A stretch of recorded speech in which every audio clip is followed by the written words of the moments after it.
The insult came before Octavia Vale had finished unfolding the map. England, 1862, had made a polished art of teaching women to wait. But the library of Kestrelmere Park had turned that lesson into architecture. Tall shelves climbed toward a shadowed ceiling. Ancestral portraits watched from paneled walls.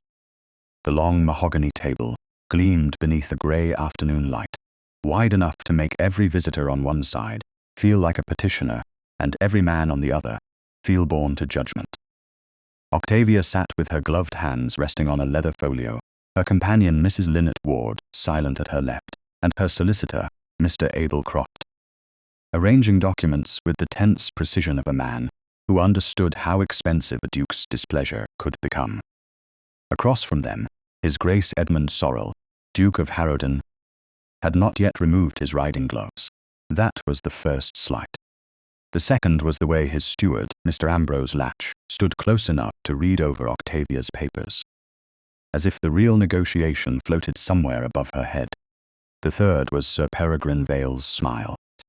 It held the patient satisfaction of a man who had arrived early to witness humiliation and found his chair already prepared. Octavia saw every detail. She also saw the estate ledgers beside the Duke's elbow, their green ribbons too new, their edges too clean, and their totals too obedient. Someone had arranged the room to dismiss her before she entered it. She touched the small brass key hidden along the seam of her right glove. Its blunt teeth pressed into her palm, her father's key, Merrow Quay's key. The only thing no man had taken because no man had understood what it could open. "Your Grace," Octavia said, keeping her voice low.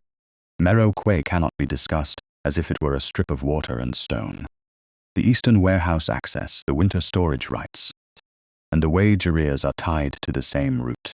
If Harrowden wishes to use the proposed railway spur through Merrowland, all three must be settled together." Mr. Latch gave a soft cough. "Mrs. Vale has included several humane concerns, Your Grace. Admirable in domestic spirit, perhaps, but difficult to treat as estate terms. Payment owed to working men is not a domestic spirit," Octavia said. "Nor is a safe passage for goods in winter fog. 3 men have fallen on those steps." Sir Peregrine leaned back. He was pale, elegant, and smooth in the manner of old silver that had never had to scrub its own tarnish. As cousin to her late husband, he had spent years speaking of Octavia as if she were a troublesome account left unsettled after a funeral. "My dear Octavia," he said, "you must remember that concern is not the same as judgment. Your father encouraged you in unusual habits, and my poor cousin indulged them.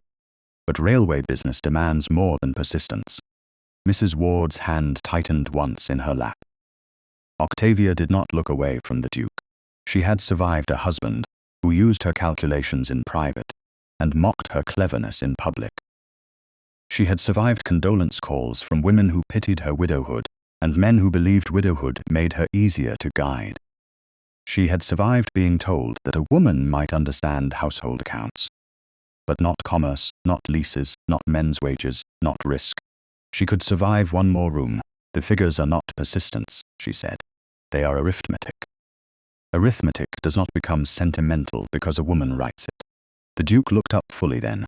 For one brief moment, something changed in him. Not softened, not warmed, changed. He had expected timidity. He had found precision. "Mr. Latch," he said, "are the wage arrears confirmed?" Latch's eyes flicked once toward Sir Peregrine before returning to the Duke. "Disputed, Your Grace." "By whom?" Octavia asked. "By the office that failed to pay them?" A narrow silence followed. Mr. Croft looked down at his documents as though praying ink might hide him. Sir Peregrine's smile thinned. "This is exactly what I feared. Harrowden.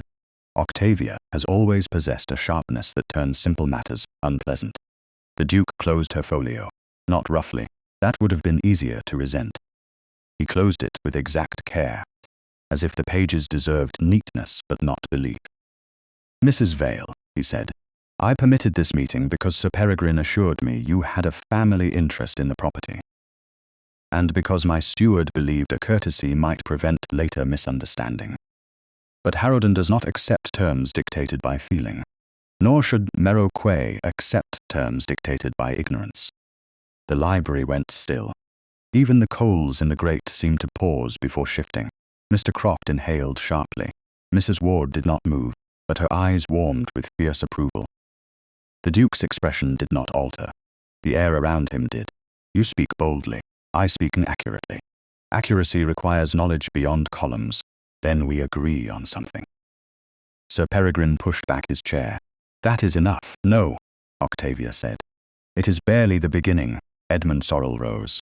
Everyone else followed because he was a duke, and rooms rose when a duke rose. Octavia remained seated for one heartbeat longer, not from carelessness, from memory. She wanted to remember the exact shape of the moment in which respect might have been possible, and was refused instead. Then she stood. The Duke looked down at her from the far side of the table, severe, controlled and handsome in the cold way of men who had mistaken command for clarity.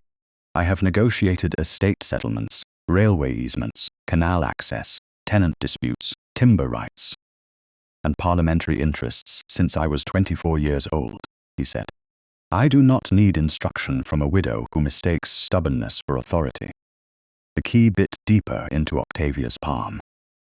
Pain steadied her. My authority comes from the Merrow Trust and from my father's appointment, witnessed before 2 solicitors, and acknowledged by my husband before pride made honesty inconvenient. Sir Peregrine's face hardened. You will not speak of him in that tone. I will speak of the dead accurately when the living have profited from silence. Mr. Latch glanced at her right glove. It was quick. Too quick. A nervous look gone almost before it arrived. Octavia saw it. More importantly, she understood it. He knew about the key, or he feared what the key meant. The Duke saw the glance as well, though perhaps not yet its meaning. His mouth tightened. Mrs. Vale, he said, each word measured, I do not negotiate with women. Silence filled the library with such force that it seemed almost visible. Mrs. Ward's lips parted. Mr. Croft lowered his eyes. Sir Peregrine's satisfaction returned, brighter and uglier than before. Octavia did not trust herself to speak at once, not because she lacked words. She had too many, and most of them would have given the room exactly what it wanted.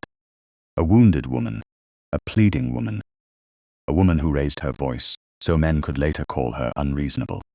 Instead, she lowered her gaze to her right hand and drew off her glove, finger by finger. The brass key lay against her palm, dull, old, and ordinary to anyone who did not understand power, unless it glittered. Mr. Latch swallowed. The Duke noticed. For the first time since she had entered, uncertainty crossed his face. Then the library door opened before anyone called for it. A tall, fair-haired gentleman stood beyond the threshold, rain darkening the brim of his hat and amusement held carefully behind his eyes. Lord Lucian Trevane, Marquess of Penrith, looked from the closed folio to the silent table, then to Octavia's bare hand. I appear, he said, to have arrived after the first mistake. The Duke's jaw tightened. Penrith, this is a private matter. So I was told when Harrowden's steward attempted to keep me from the drive. Penrith turned to Octavia. Not over her, not around her, directly to her. Mrs. Vale, I believe Merrow Quay lies at the heart of the railway question. If you are prepared to discuss terms, I am prepared to listen. Listen. The word was simple enough to be dangerous. Octavia gathered her folio before Mr. Croft could help her. She would not let another man decide the speed of her departure. She looked at Penrith. My lord, do you negotiate with women? Penrith's mouth curved, not with mockery, but with recognition of the blade she had placed in his hand. When they hold the better terms, I'd be a fool not to. Octavia stepped around the table. The men watched as if she had broken a rule older than the house itself. Perhaps she had. At the threshold, she turned just enough for the Duke to see her face clearly. Then, I shall negotiate with a gentleman who understands the value of listening. She extended her bare hand. Penrith took it with formal respect. No lingering pressure, no theatrical bow, only acknowledgement. That made it worse for the Duke. Edmund Sorrel's gaze dropped to their joined hands, then to the brass key resting against her palm. Something like realization moved behind his controlled expression, but it came too late to matter. Octavia released Penrith's hand, slid the key back into her glove, and left the library with Mrs. Ward and Mr. Croft behind her. No one stopped her. Outside, the corridor of Kestrelmere Park stretched long and cold, lined with portraits of sorrel men who had likely never wondered whether the world would hear them. Octavia walked past every painted stair. Her heart beat hard, but her steps remained even. Only when the front door opened and damp English air touched her face did she breathe fully. The carriage waited on the gravel sweep. Behind her, somewhere inside that grand house, men would begin explaining away what had happened. They would call her proud, difficult, emotional, unwomanly. They would say Lord Penrith had used her vanity, or that the Duke had been right to avoid a widow who brought disputes to a table better suited to men. Let them. Octavia had been underestimated by better liars than any of them. As the carriage pulled away from Kestrelmere Park, she pressed the brass key into her palm until the pain steadied her again. In the library behind her, Edmund remained standing beside the table. Sir Peregrine began, a regrettable display, but hardly unexpected from Octavia. The Duke lifted one hand and the sentence died. He reached for the folio she had left, opened it to the first page, and read the figures written in her precise dark hand. Once, twice, then a third time. Across from him, Mr. Latch shifted. Every calculation exposed a weakness in Harrowden's accounts. Every condition she had named solved a problem his steward had hidden. Edmund looked toward the closed door through which she had gone. For the first time that afternoon, the silence in the library belonged not to his authority, but to his mistake. By the time Octavia Vale reached London, the story had travelled ahead of her and dressed itself in other people's opinions. A widow had walked out of Kestrelmere Park. A widow had left a duke standing in his own library. A widow had placed her bare hand in the hand-owned library. A widow had placed her bare hand in the hand of his rival, as if rank were nothing more than an unsigned page. By morning, Mayfair would know the bones of it and invent the flesh. Some drawing room would decide she had been theatrical. Some gentleman's club would call her difficult. Some woman with too much lace and too little kindness would sigh that Mrs. Vale had always been clever in a way that made sympathy hard work. Octavia knew all this while the hired carriage carried her through the wet grey road toward London. Mrs. Lynette Ward seated opposite her with a basket of untouched sewing on her lap. Octavia's right hand remained closed around the brass key beneath her glove. She did not regret leaving. That was the unsettling part. Regret would have been familiar, another folded sorrow to place beside all the others she had survived. Instead, beneath the sting of humiliation, she felt a clean and frightening steadiness. She had walked away before she begged to be heard. She had not given Sir Peregrine the satisfaction of seeing her wounded in a language he could use against her. Mrs. Ward studied her for several miles before speaking.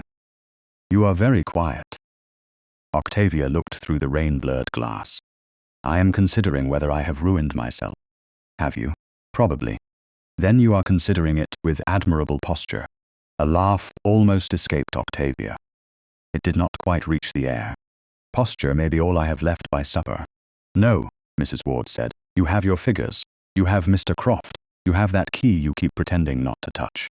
And now, apparently, you have Lord Penrith's attention.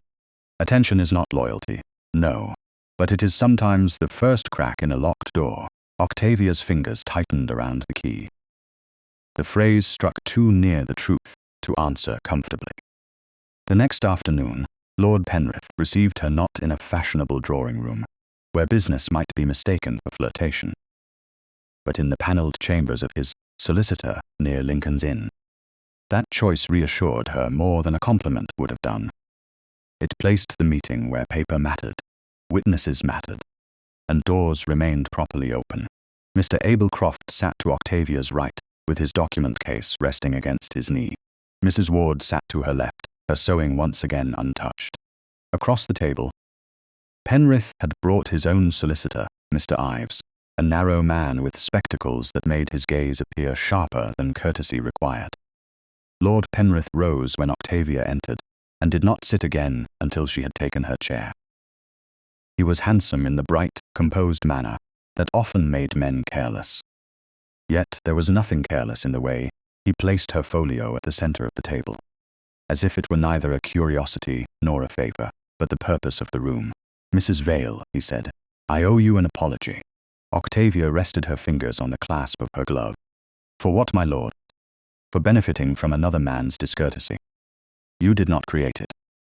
"No, but I took the advantage when it appeared. That is what rivals do." A slight smile touched his mouth. "Then I'll confess I'm guilty and proceed with caution." His candor was more useful than charm, and therefore more dangerous. Octavia opened the folio and spread the first sheets with careful hands. Merrow Quay is not merely water access. It controls winter storage, eastern warehouse passage, and the only practical transfer point between the proposed rail spur and the Avon carriers. Any agreement that ignores the men moving goods through that passage will fail within a season. Mr. Ives leaned forward.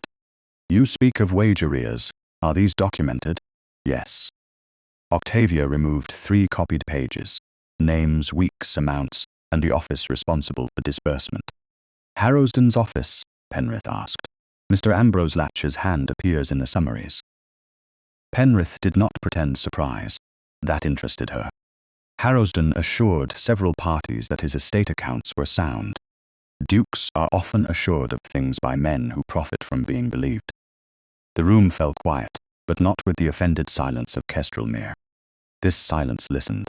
Octavia had prepared for resistance, dismissal, even mockery. She had not prepared for men who wrote down what she said. Penrith tapped one finger beside the paper, not on it. "Your conditions increase the first expense. They reduce the first disaster. That is a sharper argument than economy. Economy is often only delay with a respectable name." His eyes warmed with approval. But she also saw calculation behind it. He was not simply moved by justice. He was measuring route advantage, public support, Harrowden's weakness, and the cost of appearing fair. Good. A man with ambition was easier to understand than a man pretending to have none. Penrith leaned back. "I can offer more favorable rent than Harrowden. I assumed as much. That does not please you?" "It warns me. You distrust generosity. I distrust haste, especially when a rival discovers virtue at a convenient hour." Mr. Ives coughed into his hand. Penrith's smile widened, but he did not look offended. "Fair. I want the route. I want it badly enough to listen to the person who understands the ground beneath our maps. That makes me ambitious, not dishonest. Those conditions sometimes share a carriage. Then you are right to inspect the driver." This time she allowed the faintest smile. He saw it and wisely did not claim victory. He turned the conversation back to access rights, storage schedules, winter passage, and arrears, with a discipline that made Octavia slowly release the tension in her shoulders. He challenged her twice. Both times, he challenged the numbers, not her right to speak. That difference should have been ordinary. It felt almost extravagant. When the repair cost for the eastern steps was mentioned, Mr. Ives asked whether the matter could be separated from the lease. Octavia shook her head. 3 men have fallen there in fog. 1 lost months of work. Another was dismissed after complaint. A passage that injures the men who keep it useful is not an asset. It is a debt waiting to be named. Penrith's expression sobered. "You are asking for profit and protection in the same agreement. I am saying one protects the other. Most estate men would not phrase it so. Most estate men do not carry crates down wet stone in February." Mr. Ives wrote that down. Octavia noticed and nearly looked away. Respect, when unfamiliar, could feel indecently intimate. She forced herself to continue. Penrith passed a folded memorandum first to Mr. Croft, then across to her. "These are preliminary terms, not binding. I would like you to review them before my railway subscribers' dinner next week. If Merrow Quay can align with Penrith's route honestly, I want that possibility before the room." Octavia read the first page without touching the second. "And if it cannot be done honestly, then I would rather discover that before I make a fool of myself in front of men who have lent me money and confidence. That is an uncommon preference. I'm vain, Mrs. Vale, not suicidal." The remark was light, but the offer was not. He wanted her. not as a woman, not in the romantic sense society would be delighted to imagine, but as proof that his route was cleaner than Harrowden's.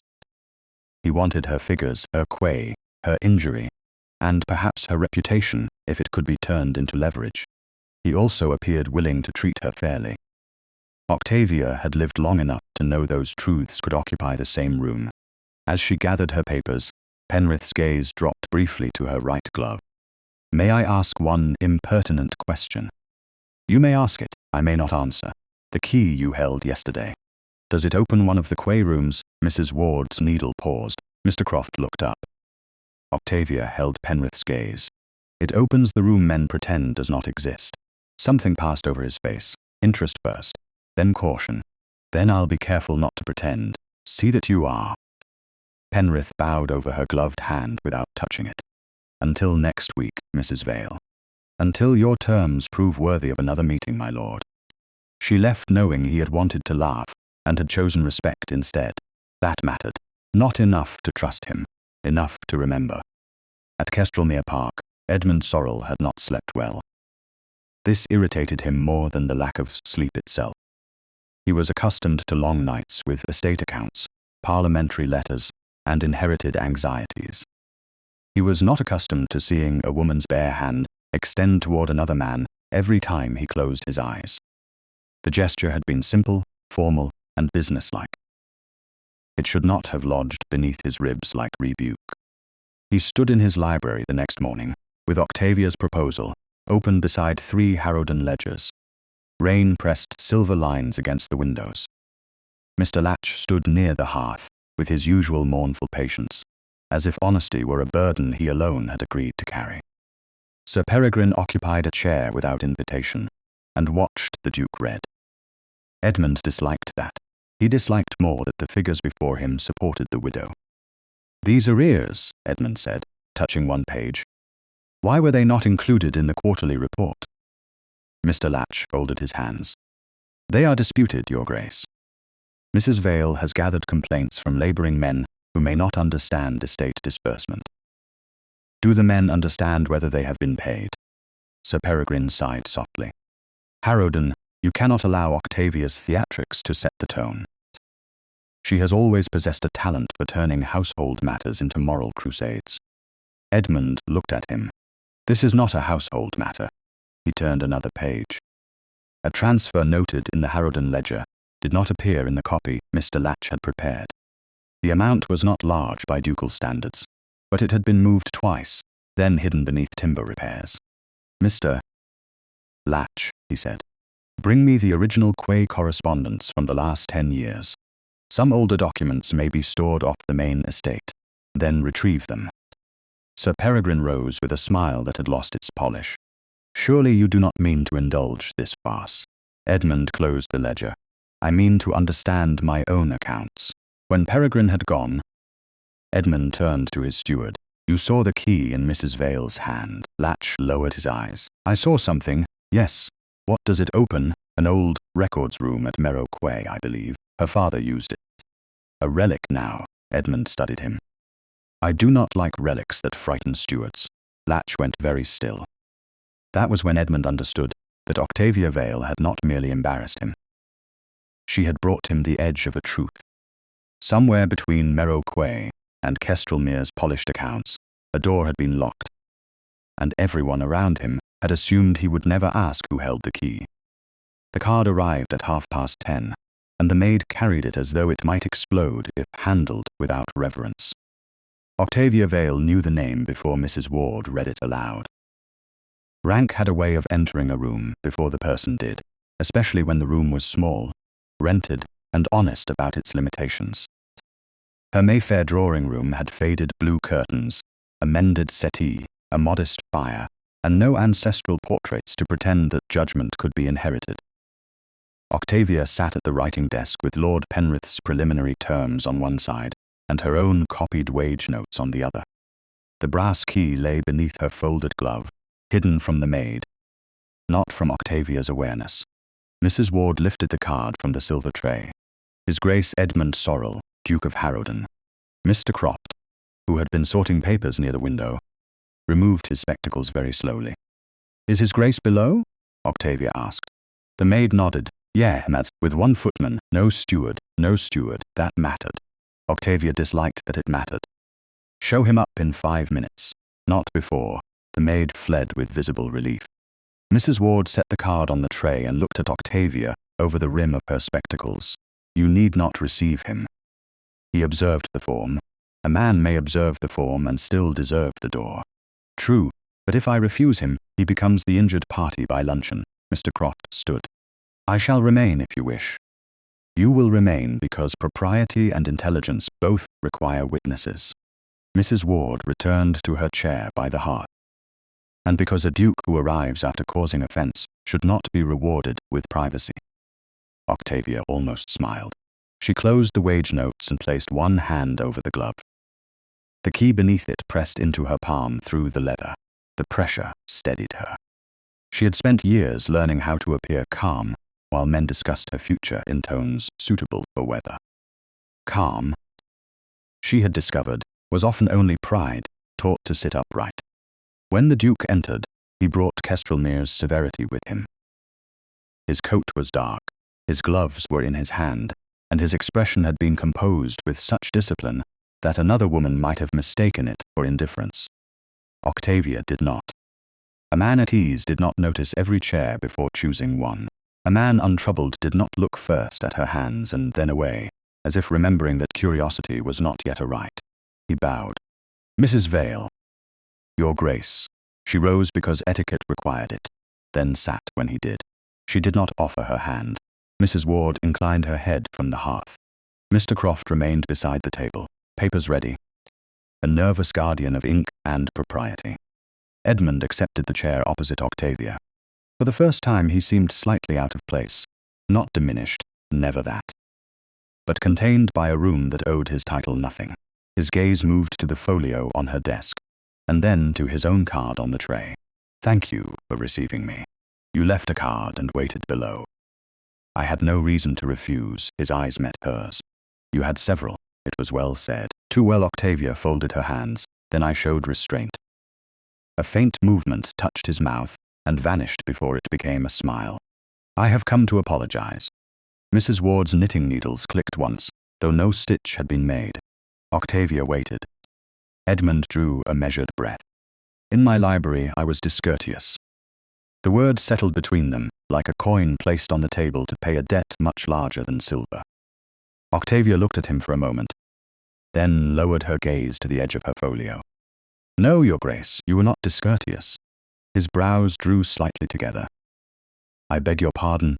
Discourtesy is arriving late, interrupting a speaker, failing to offer a chair, or neglecting to answer a letter. What you did was more exact. Mr. Croft became deeply interested in the string around a packet of documents. Edmund did not look away. Then I invite your correction.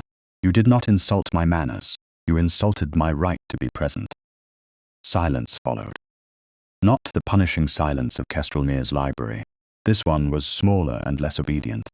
Edmund sat with it, and Octavia saw that he had not expected the apology to be refused in pieces.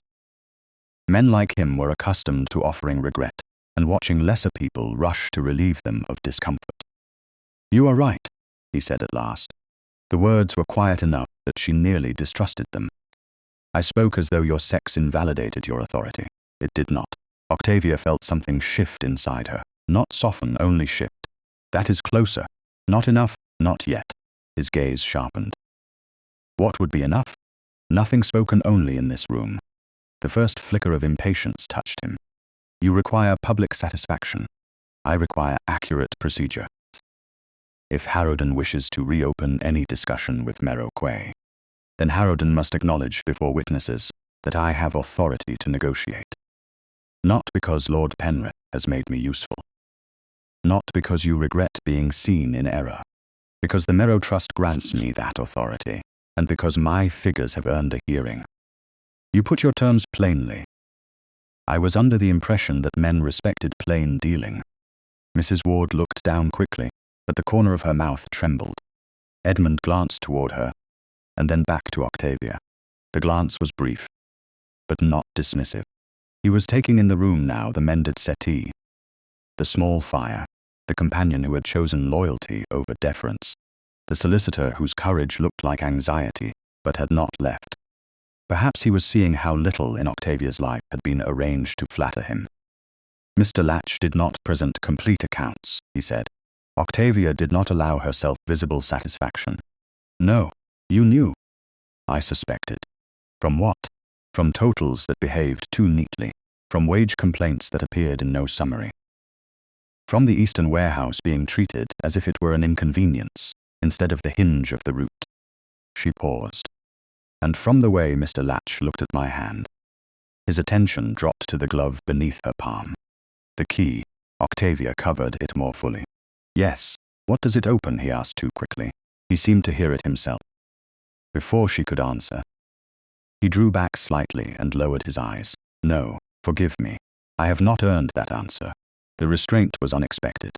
It entered the room more quietly than an apology and did more work.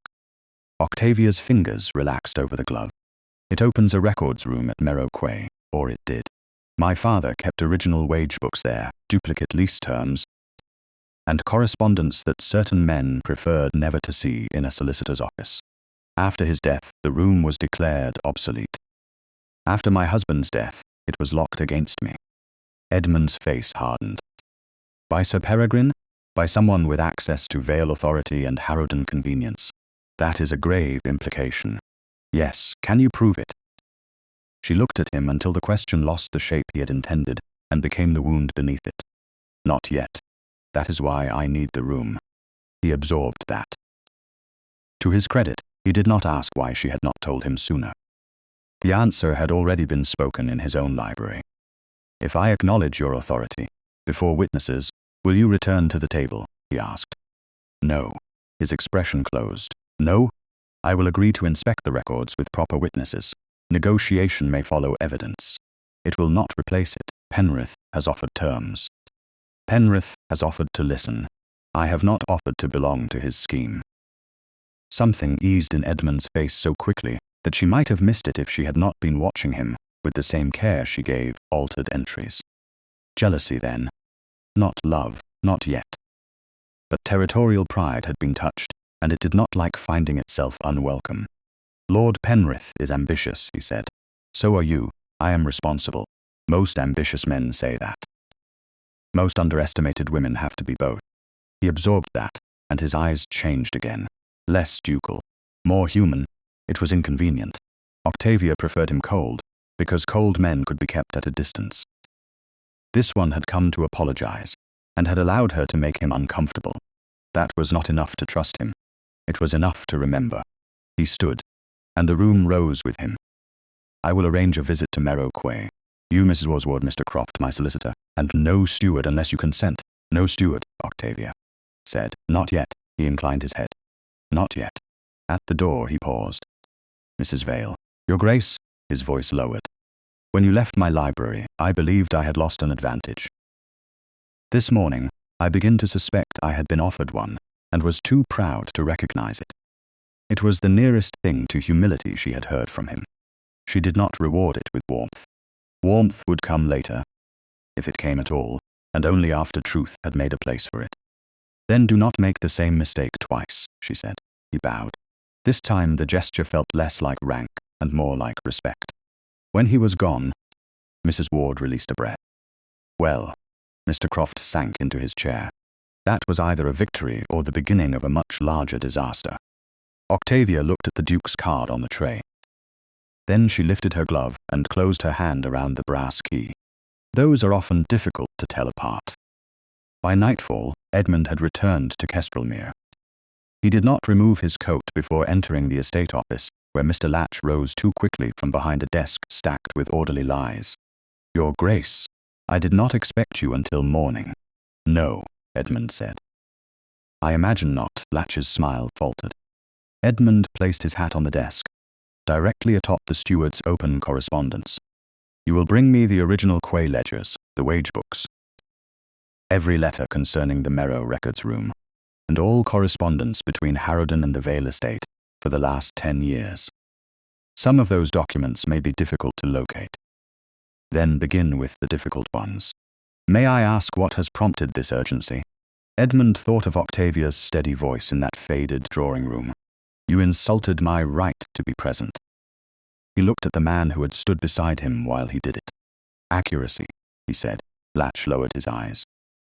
"Of course, Your Grace." But as the steward turned away, Edmund saw his hand tremble once before he hid it behind his back. It was small. It was enough. Edmund walked to the window and looked across the dark sweep of Kestrelmere Park, where land, timber, water, and name had always obeyed the House of Sorrel. Somewhere beyond that darkness lay Merrow Quay, a locked room, and a woman who had demanded not mercy, not admiration, but the one thing he had been too arrogant to give at first: authority. He had thought the danger was Penrith. He was beginning to understand that the real danger had been inside his own house all along. The first proof of deceit at Kestrelmere Park was not hidden in a locked room, but cut cleanly from a book that had been placed beneath the Duke's own hand. Edmund found it at dawn in the estate office, where the long windows faced a misted lawn, and every shelf seemed arranged to flatter order. 3 ledgers lay open on the desk before him. The first contained quarterly disbursements from Harrowden to Merrow Quay. The second held timber repairs, winter storage costs, and correspondence notes. The third should have contained wage entries for the Eastern Passage. It contained stubs instead. Whole pages had been removed with a knife so sharp that no torn fibre betrayed haste. Edmund stood over the book without touching it, anger moving through him in a slow and disciplined line. Men lied with words. This was quieter. This was a lie made permanent by a blade. Mr. Ambrose Latch stood near the cabinet, his face composed into that weary patience Edmund had once mistaken for loyalty. "Your Grace, older records often suffer careless handling. Junior clerks are not always trained with sufficient respect for archival materials." Edmund looked at him. These pages were not handled carelessly. They were removed. Possibly before the documents came under my supervision. The ribbon on this volume was replaced last month. Latch hesitated. 1 second. Enough. I ordered the records refreshed after damp was discovered in the lower cupboard. Damp cuts in straight lines now. The steward's mouth closed. Edmund turned another page. A note in the margin mentioned winter arrears, then ended halfway through a sentence where the page following had vanished. The absence had weight. He thought of Octavia's hand on the glove, the key hidden beneath it, the restraint in her voice when she said she needed the room. He had believed the locked room might explain the accounts. Now the accounts explained the locked room. "Bring me the dismissed clerk," Edmund said. "A young man named Thomas Bell is mentioned twice and then never again." Latch's eyes lowered. "Bell no longer serves Harrowden. Why?" He proved unreliable. "In what manner?" He asked questions beyond his station. Edmund closed the ledger, slowly. "Then I expect I shall enjoy his company." Latch's face tightened before he bowed. "As your Grace commands." "No," Edmund said. "As the evidence requires." He lifted the cut ledger and placed it beneath his arm. "We leave for Merrow Quay within the hour. Mrs. Vale will be met there with the witnesses she requested. You will not attend." For the first time, Latch forgot himself enough to look startled. "Your Grace, as steward, I must object. The Quay records involve Harrowden interests. They also involve Harrowden suspicion. Mrs. Vale has encouraged that suspicion." Mrs. Vale identified it. Edmund took his hat from the desk. "There is a difference, Mr. Latch. I advise you to learn it before I return." By late morning, Merrow Quay had emerged from fog like a truth reluctant to be seen. The Avon water moved grey and heavy beyond the wharf. Warehouses stood in a row of dark brick and weathered timber. Men paused in their work when the Duke's carriage arrived, then looked past it toward the second carriage, where Octavia descended with Mrs. Ward and Mr. Croft. Edmund noticed that before the workers bowed to him, several of them looked at her, not with ease, with recognition. She had come to the Quay before as a wife dismissed by officers and a widow redirected by clerks. Yet the men knew her. That knowledge rebuked him more sharply than courtesy could have done. Octavia wore a plain dark travelling dress and gloves buttoned at the wrist. The brass key was hidden again, but Edmund found himself aware of it, as if it were visible. He stepped forward, not too close. Mrs. Vale, I have brought Mr. Fairholt, my solicitor, as agreed. Mr. Latch is not present. Her gaze moved behind him to confirm it. Thank you, Your Grace. The words were proper. They were not warm. Before any inspection begins, Edmund said, turning slightly so the gathered clerks, warehousemen, and witnesses could hear. Harrowden acknowledges Mrs. Vale's authority under the Merrow Trust to examine records and speak to the conditions of the quay. Any man who has information will answer her without fear of dismissal by my office. A murmur passed through the workers, low and startled. Octavia did not thank him again. Instead, she opened her folio. That pleased him more than gratitude would have done, and the realization unsettled him. Then we begin with the Eastern Passage, she said.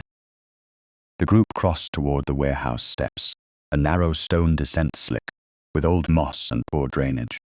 Even in daylight, the danger was obvious. One rail had loosened from its bracket. The lower stones tilted toward the water. Edmund felt Mr. Fairholt shift beside him, already calculating liability.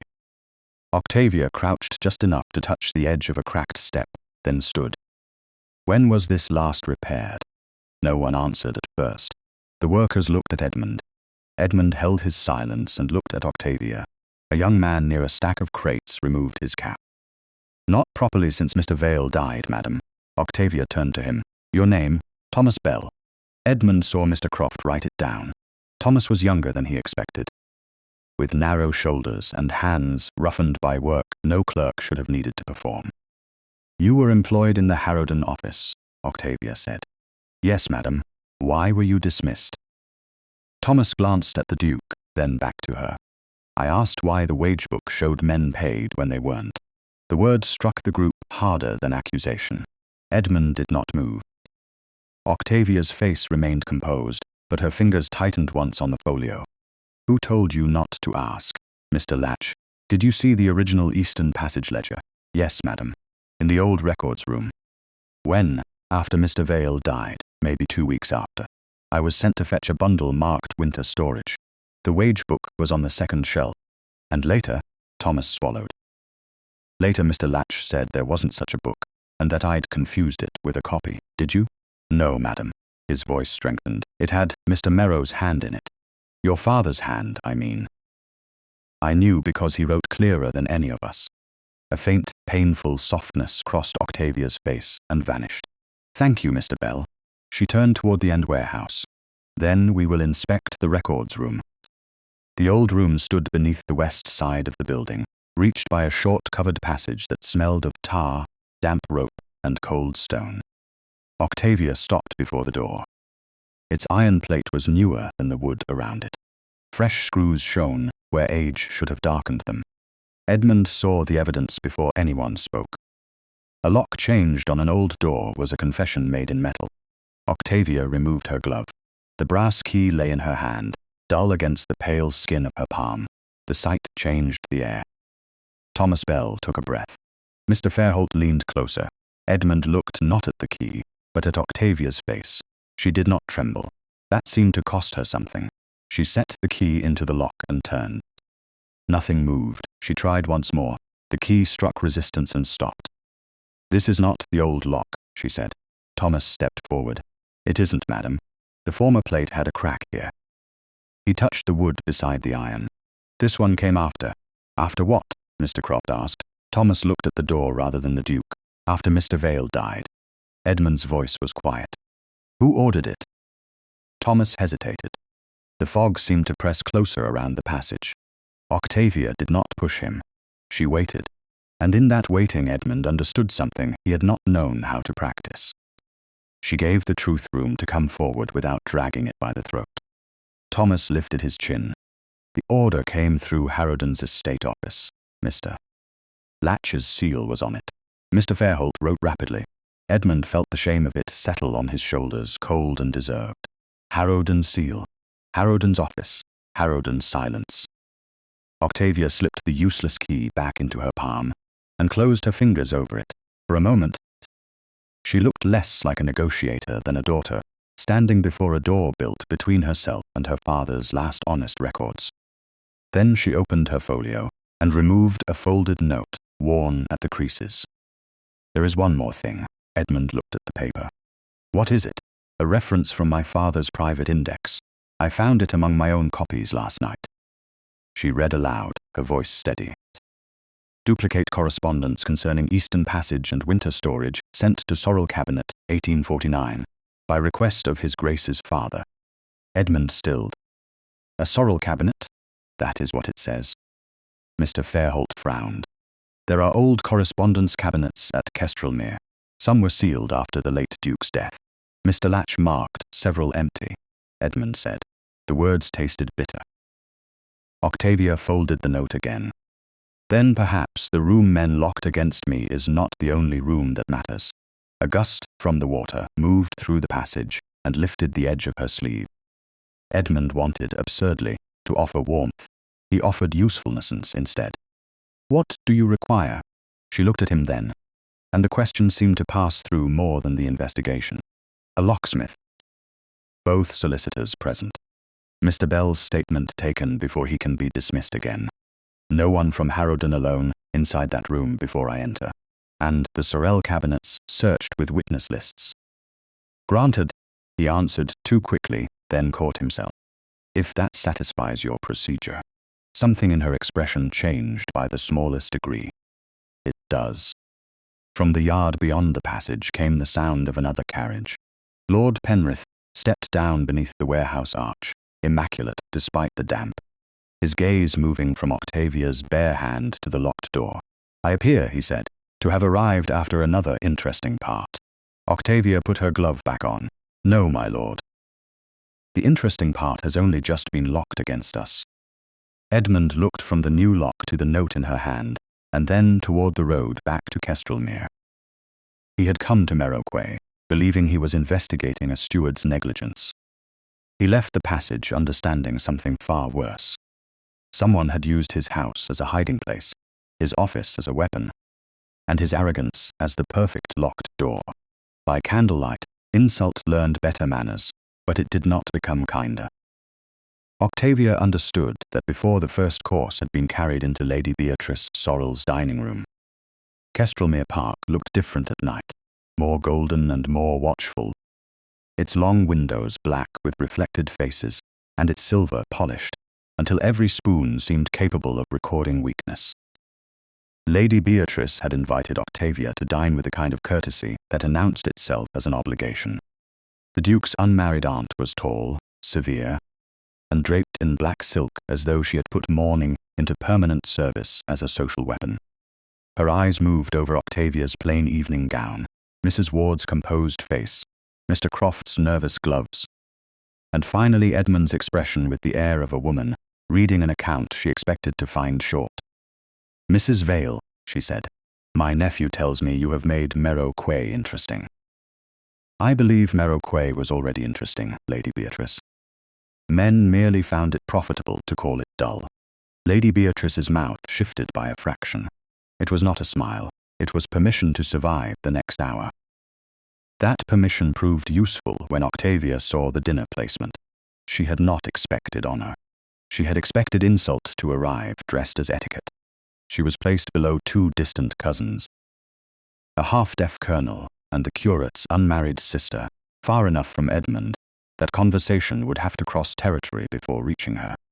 Sir Peregrine Vale sat within easy reach of Lady Beatrice, where his polished sorrow could be admired. Miss Cressida Pym, a pale young woman with soft curls and a talent for smiling while cutting, sat opposite Octavia and examined her as if commercial competence were a stain that might spread to the table linen. Edmund saw the placement the moment he entered. Octavia saw him see it. His jaw tightened.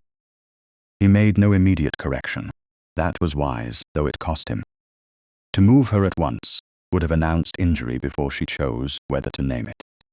Instead, he took his place at the head of the table and allowed his aunt's arrangement to reveal itself. Octavia unfolded her napkin. Mrs. Ward, seated at a lesser side table by necessity of rank, met her eyes once and looked away before affection could be used against them both. The soup had barely been served when Miss Pym leaned forward. "Mrs. Vale, is it true you keep estate books yourself?" Some of them. How industrious. I should think accounts would be very fatiguing for a lady. Only when they are false. The colonel, who had heard only half, said, "What is false?" "Not the soup, Colonel," Lady Beatrice replied. "Continue eating." Sir Peregrine gave a soft laugh. Octavia has always had an unfortunate appetite for correction. My late cousin used to say she could turn a household bill into an inquest. Octavia lifted her spoon. Your late cousin used to bring me household bills when his own totals would not balance. Miss Pym's brows rose. How extraordinary. I should have thought a wife's gentleness more valuable than arithmetic. Many men have thought so, Octavia said. Their creditors often disagreed. A faint sound moved down the table, quickly suppressed. Edmund's gaze rested on her for one measured second, not rescuing, not displaying, watching, learning, perhaps, how she chose her own ground. Sir Peregrine's smile thinned. You mistake sharpness for strength, my dear. It is a common error in women who have been indulged too long. And you mistake endurance for permission. That is a common error in men who have never been corrected soon enough. The curate's sister dropped her spoon. Lady Beatrice looked at the fallen spoon, then at Sir Peregrine. A costly error, I imagine. Sir Peregrine bowed his head slightly, but his eyes had gone cold. I only wish to spare Mrs. Vale a public misstep. She has been through much. Grief affects judgment. Octavia felt the old trap closing. Grief, nerves, feminine strain. Every word looked soft from outside and worked like wire within. Before she could answer, Edmund spoke from the head of the table. Mrs. Vale, since several here have expressed curiosity, perhaps you will explain the Eastern Passage issue. The room turned. It was a rescue and not a rescue, a chance and a danger. If she spoke well, he might appear generous for letting her. If she refused, she would look sullen. Octavia looked at him across the candles. His face was composed, but his hand rested beside his wineglass without touching it. He had offered the floor. He had not yet understood that offering a woman the floor in a hostile room could become another way of placing her on display. She accepted anyway, because truth sometimes had to enter through a door held by imperfect hands.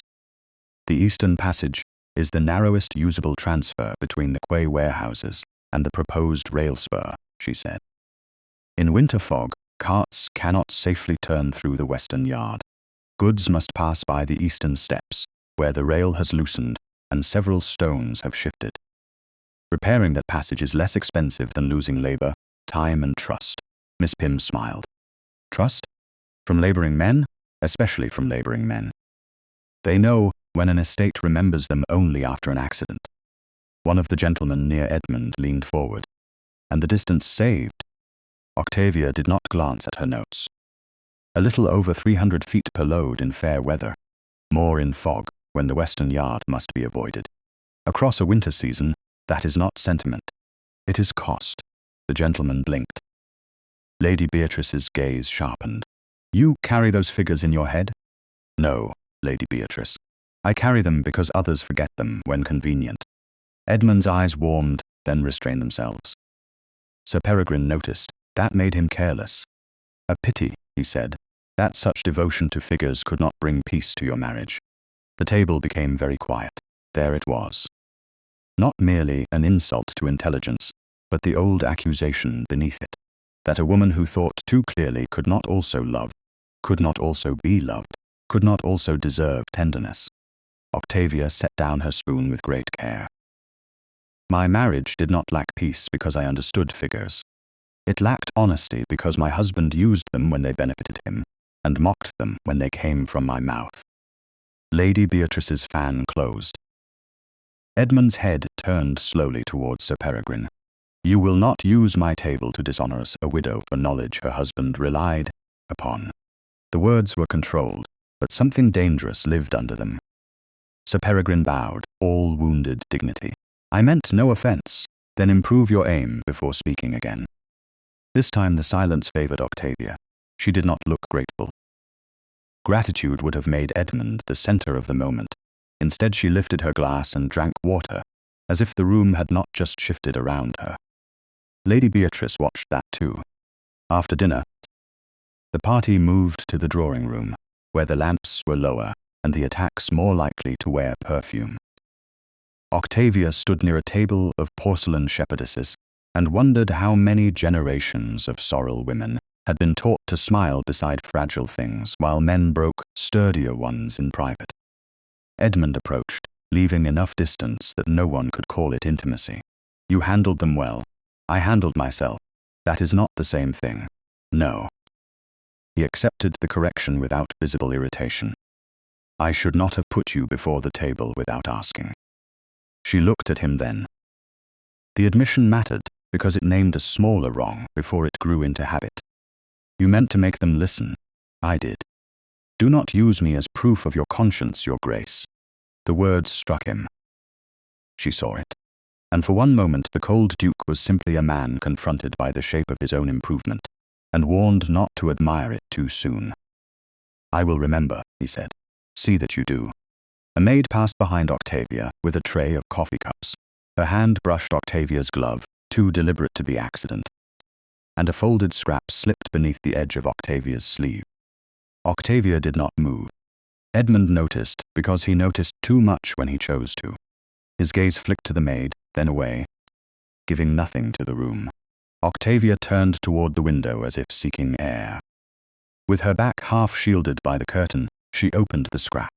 The writing was cramped and hurried. The lock was changed the night Mr. Vale died. For a moment, the drawing room receded.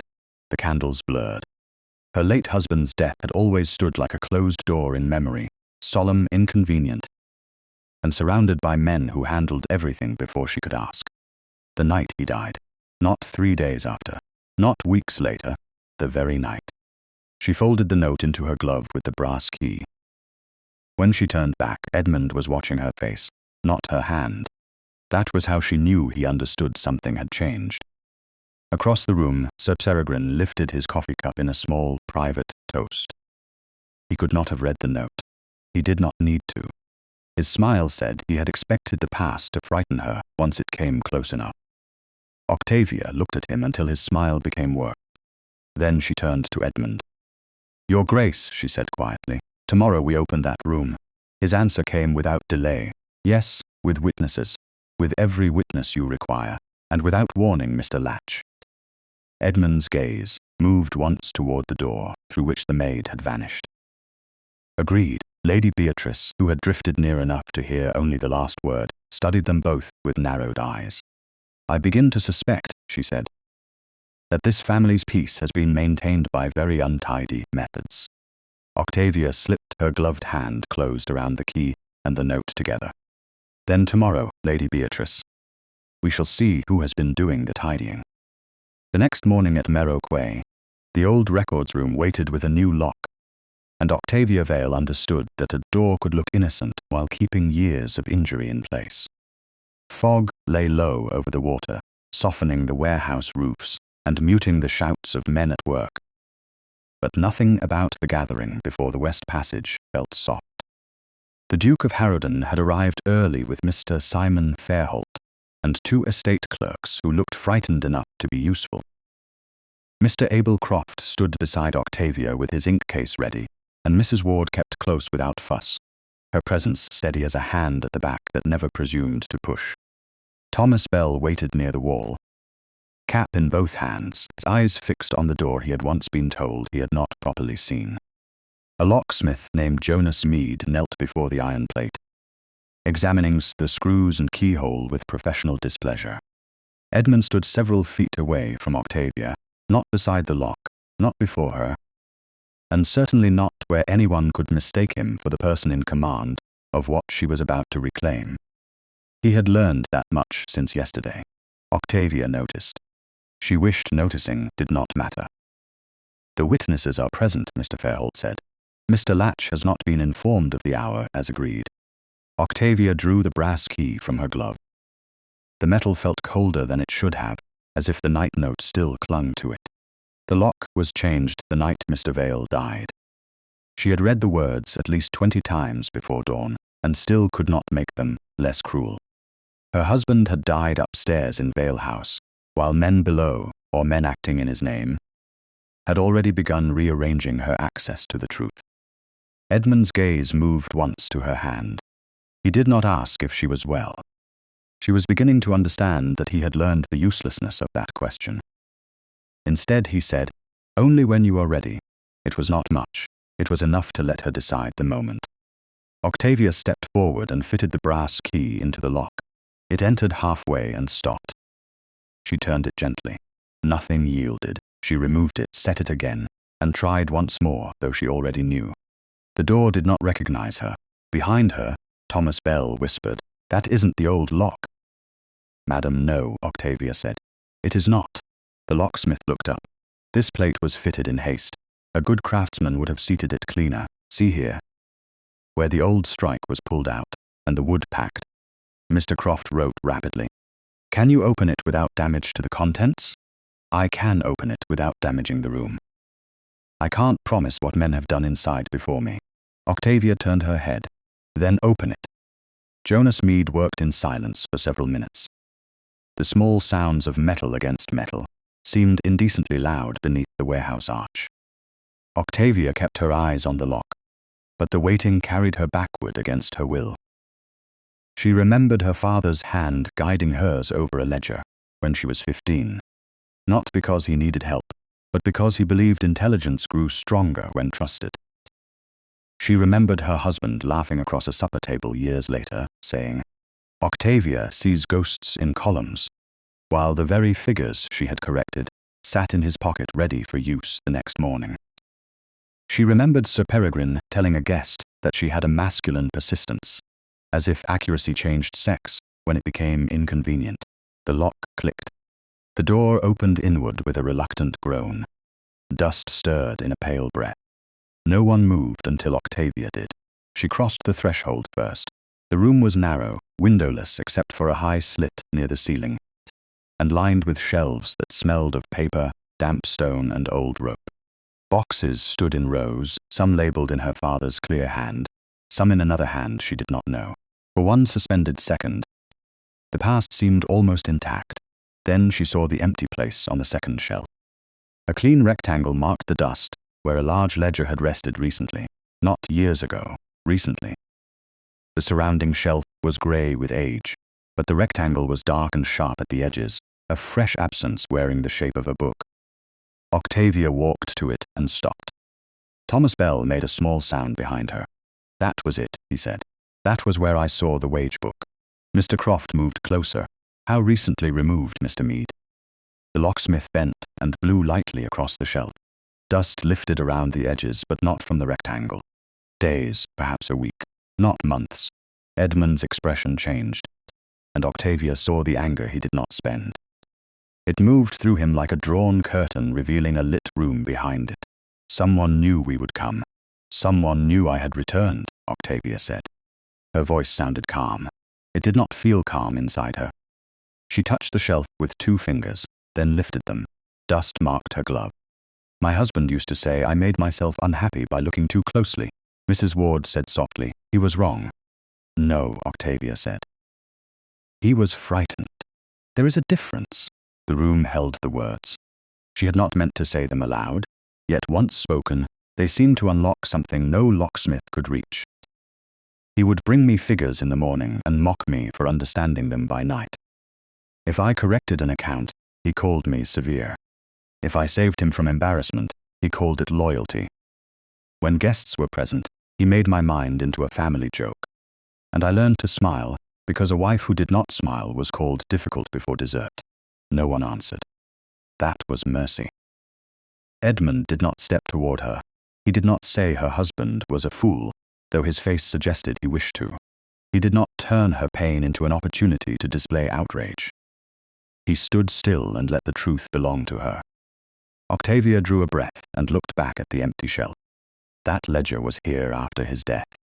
It was removed after I began asking questions again. Therefore, the thief is not hiding the past. He is managing the present. Mr. Fairholt nodded to one clerk. "Record that observation." Thomas Bell pointed to a lower box. "Madam, that packet there." Mr. Merrow's hand, Octavia knelt and pulled it free. Inside were repair promises, storage schedules, and several copies of letters, sent between her father and the late Duke of Harrowden. One letter mentioned duplicate correspondence placed in a sorrel cabinet in 1849, under private seal, against future confusion. Edmund came only as far as the edge of the shelf. "May I?" he asked. Octavia handed him the copy. He read it once, then again. "My father kept locked correspondence cabinets in the old map room. Mr. Latch marked them empty after my father died. Mr. Latch has a habit of declaring inconvenient things empty." "Yes," Edmund said, "he does." Ink smeared across Octavia's glove where dust had caught at a wet mark from one of the old packets. She rubbed it without thinking, and only made it worse. Edmund drew a white handkerchief from his coat and held it out, then stopped before placing it in her hand. "For the ink," he said, "not for tears." She looked at him. The distinction was so small that another woman might have missed it. Octavia did not. Pity wiped at the face. Respect noticed the stain and offered a cloth without naming weakness. She took it. Their fingers did not quite touch. Somehow the not touching carried more force than contact would have done. "Thank you," she said. He inclined his head. "You are welcome." She cleaned the glove slowly and kept the handkerchief afterward, instead of giving it back. Edmund noticed that too. He said nothing. Mr. Croft, who had been sorting the packet, held up a thin paper with a frown. "Here is an order for replacement fittings at Merrow, written in Harrowden office form. It is dated the night Mr. Vale died." The room tightened around the date. Mr. Fairholt stepped forward. "Whose authorization, Mr.?" Croft handed him the paper. Fairholt read, and his face became grave. "Mr. Latch's seal, countersigned by a Vale mark I cannot yet identify." Octavia looked at the door, then at the empty shelf, then at the old letters in her father's hand. The story had altered shape. It was no longer merely a duke's insult or a steward's negligence. It was a lock changed while a corpse cooled, a wage book stolen when a widow returned, and a cabinet at Kestrelmere marked empty by the one man most frightened of being asked to open it. "Seal the room," she said. Mr. Croft looked up. "Mrs. Vale?" "Inventory what remains. Copy every label. Thomas Bell's statement is to be taken before sunset. No packet leaves except under both solicitors' marks. And the sorrel cabinets will be opened with witnesses." Edmund looked at her, and this time the warmth in his eyes was not admiration alone. It was trust beginning in the only place she could accept it: evidence. "Agreed," he said. Outside, the fog shifted, and pale light touched the threshold. Octavia placed the brass key back into her glove, beside Edmund's folded handkerchief. The key no longer opened the door before her, but it had opened the behavior of everyone who feared it, and that, she was beginning to understand, might be more dangerous than any room. The invitation to Lord Penrith's house arrived on thick cream paper with wording so proper that no one could accuse it of bravery. That was precisely why Octavia accepted. A woman's reputation could be injured by scandal, but it could be murdered by absence. If she refused to appear before the railway subscribers after Merrow Quay had become the subject of whispers, men would say she feared questions. If she came, they would say she enjoyed attention. Society often offered women a choice between two accusations and called the arrangement fairness. By 7 o'clock that evening, she stood in the entrance hall of Penrith House in Grosvenor Square, with Mrs. Ward at her side, and Mr. Croft following with the anxious dignity of a man who had reread every paper twice and trusted none of the people who would hear them. The house was elegant without softness. Marble columns, polished floors, and gilt mirrors turned lamplight into authority. It was not Kestrelmere's old power. It was newer, brighter, hungrier. Octavia understood at once why Penrith had arranged the dinner here. He wanted the subscribers to feel future profit under their shoes before the first course was served. He met her near the drawing-room door and bowed with exact respect. "Mrs. Vale, I'm grateful you came." "Grateful, my lord, or relieved?" His mouth curved. "Both. Does honesty improve the answer?" "It prevents me from wasting time correcting it." "Then I'll add that your presence makes this room more credible." She looked past him to the gentlemen gathered near the fireplace. "And more useful to you." Yes, he did not flinch from the word. But usefulness need not be dishonor. "I want the root." I also want the figures clean enough to survive daylight. Octavia studied him. This was why he remained dangerous. Not because he lied well, but because he chose truth when it cost less than deceit and looked virtuous doing it. Then let us see how bright the room becomes, she said. Edmund Sorrel arrived before dinner was announced. He wore black evening dress, severe and faultless, and his entrance altered the temperature of every conversation. Penrith greeted him with polished courtesy. Edmund returned it with the composure of a man who had no intention of being grateful for hospitality offered by a rival. His eyes found Octavia. He did not cross the room at once. He waited until Mrs. Ward had moved to speak with Mr. Croft, then approached with enough distance to satisfy propriety. Mrs. Vale, Your Grace. His gaze moved briefly to her right glove, where the brass key rested hidden against her palm, and then to her face. The room is watching. Rooms often do. This one is deciding what to believe before evidence is laid. Then it is not unlike most rooms. A shadow touched his expression. I will not let Sir Peregrine turn tonight into a spectacle. You may not be given the choice. Then I will take it. Be careful, she said. Men taking choices is how much of this began. The words struck him. He accepted them, and that acceptance unsettled her more than argument would have done. Then I will ask for the right moment, he said. And if you do not grant it, I will stand still. She had no answer ready for that. Before she could find one, Sir Peregrine entered with Mr. Latch behind him. Peregrine wore satisfaction beneath his mourning colours, and Latch's face had the strained stillness of a man holding too many accounts in his head. Octavia saw him glance at the door, the sideboard, the writing table. A man expecting nothing did not map exits. At dinner, Penrith placed Octavia neither too high nor too low, but where she could be heard without being displayed. It was expertly judged. She disliked that she appreciated it. Around the table sat railway subscribers, 2 landowners, Mr. Ives, Mr. Croft, Edmund, Sir Peregrine, and several men who believed themselves neutral because they had not yet been asked to risk anything. The first courses passed with cautious talk of rail gradients, winter deliveries, and harbour fees. Penrith invited Octavia to explain the Eastern Passage. She did so plainly. Men listened because Penrith had framed the listening as intelligent, and because Edmund did not permit his presence to turn restless. When one subscriber asked whether wage arrears belonged in a railway discussion, Octavia answered, Any plan that depends on unpaid men begins in false economy. A few heads nodded. Not warmly, but thoughtfully. It was enough. Then Sir Peregrine set down his glass, a stirring principle.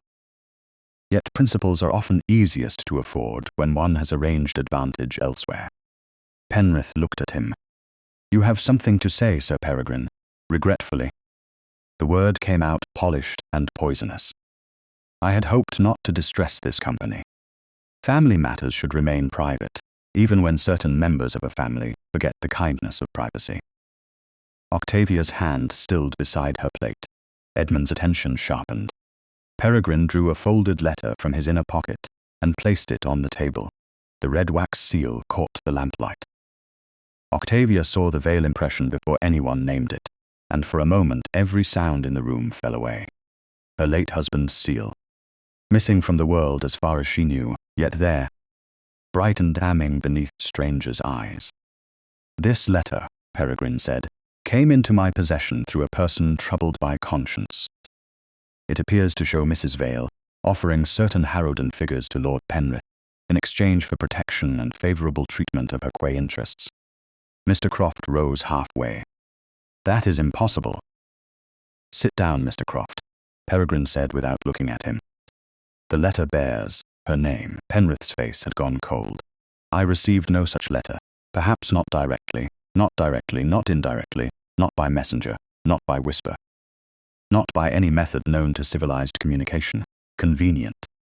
Yes, Penrith said. Truth often is when compared with invention. Yet Octavia saw the damage already spreading. Men looked first at her, then at Penrith, then at Edmund. Penrith's ambition, once merely useful, now became shadow.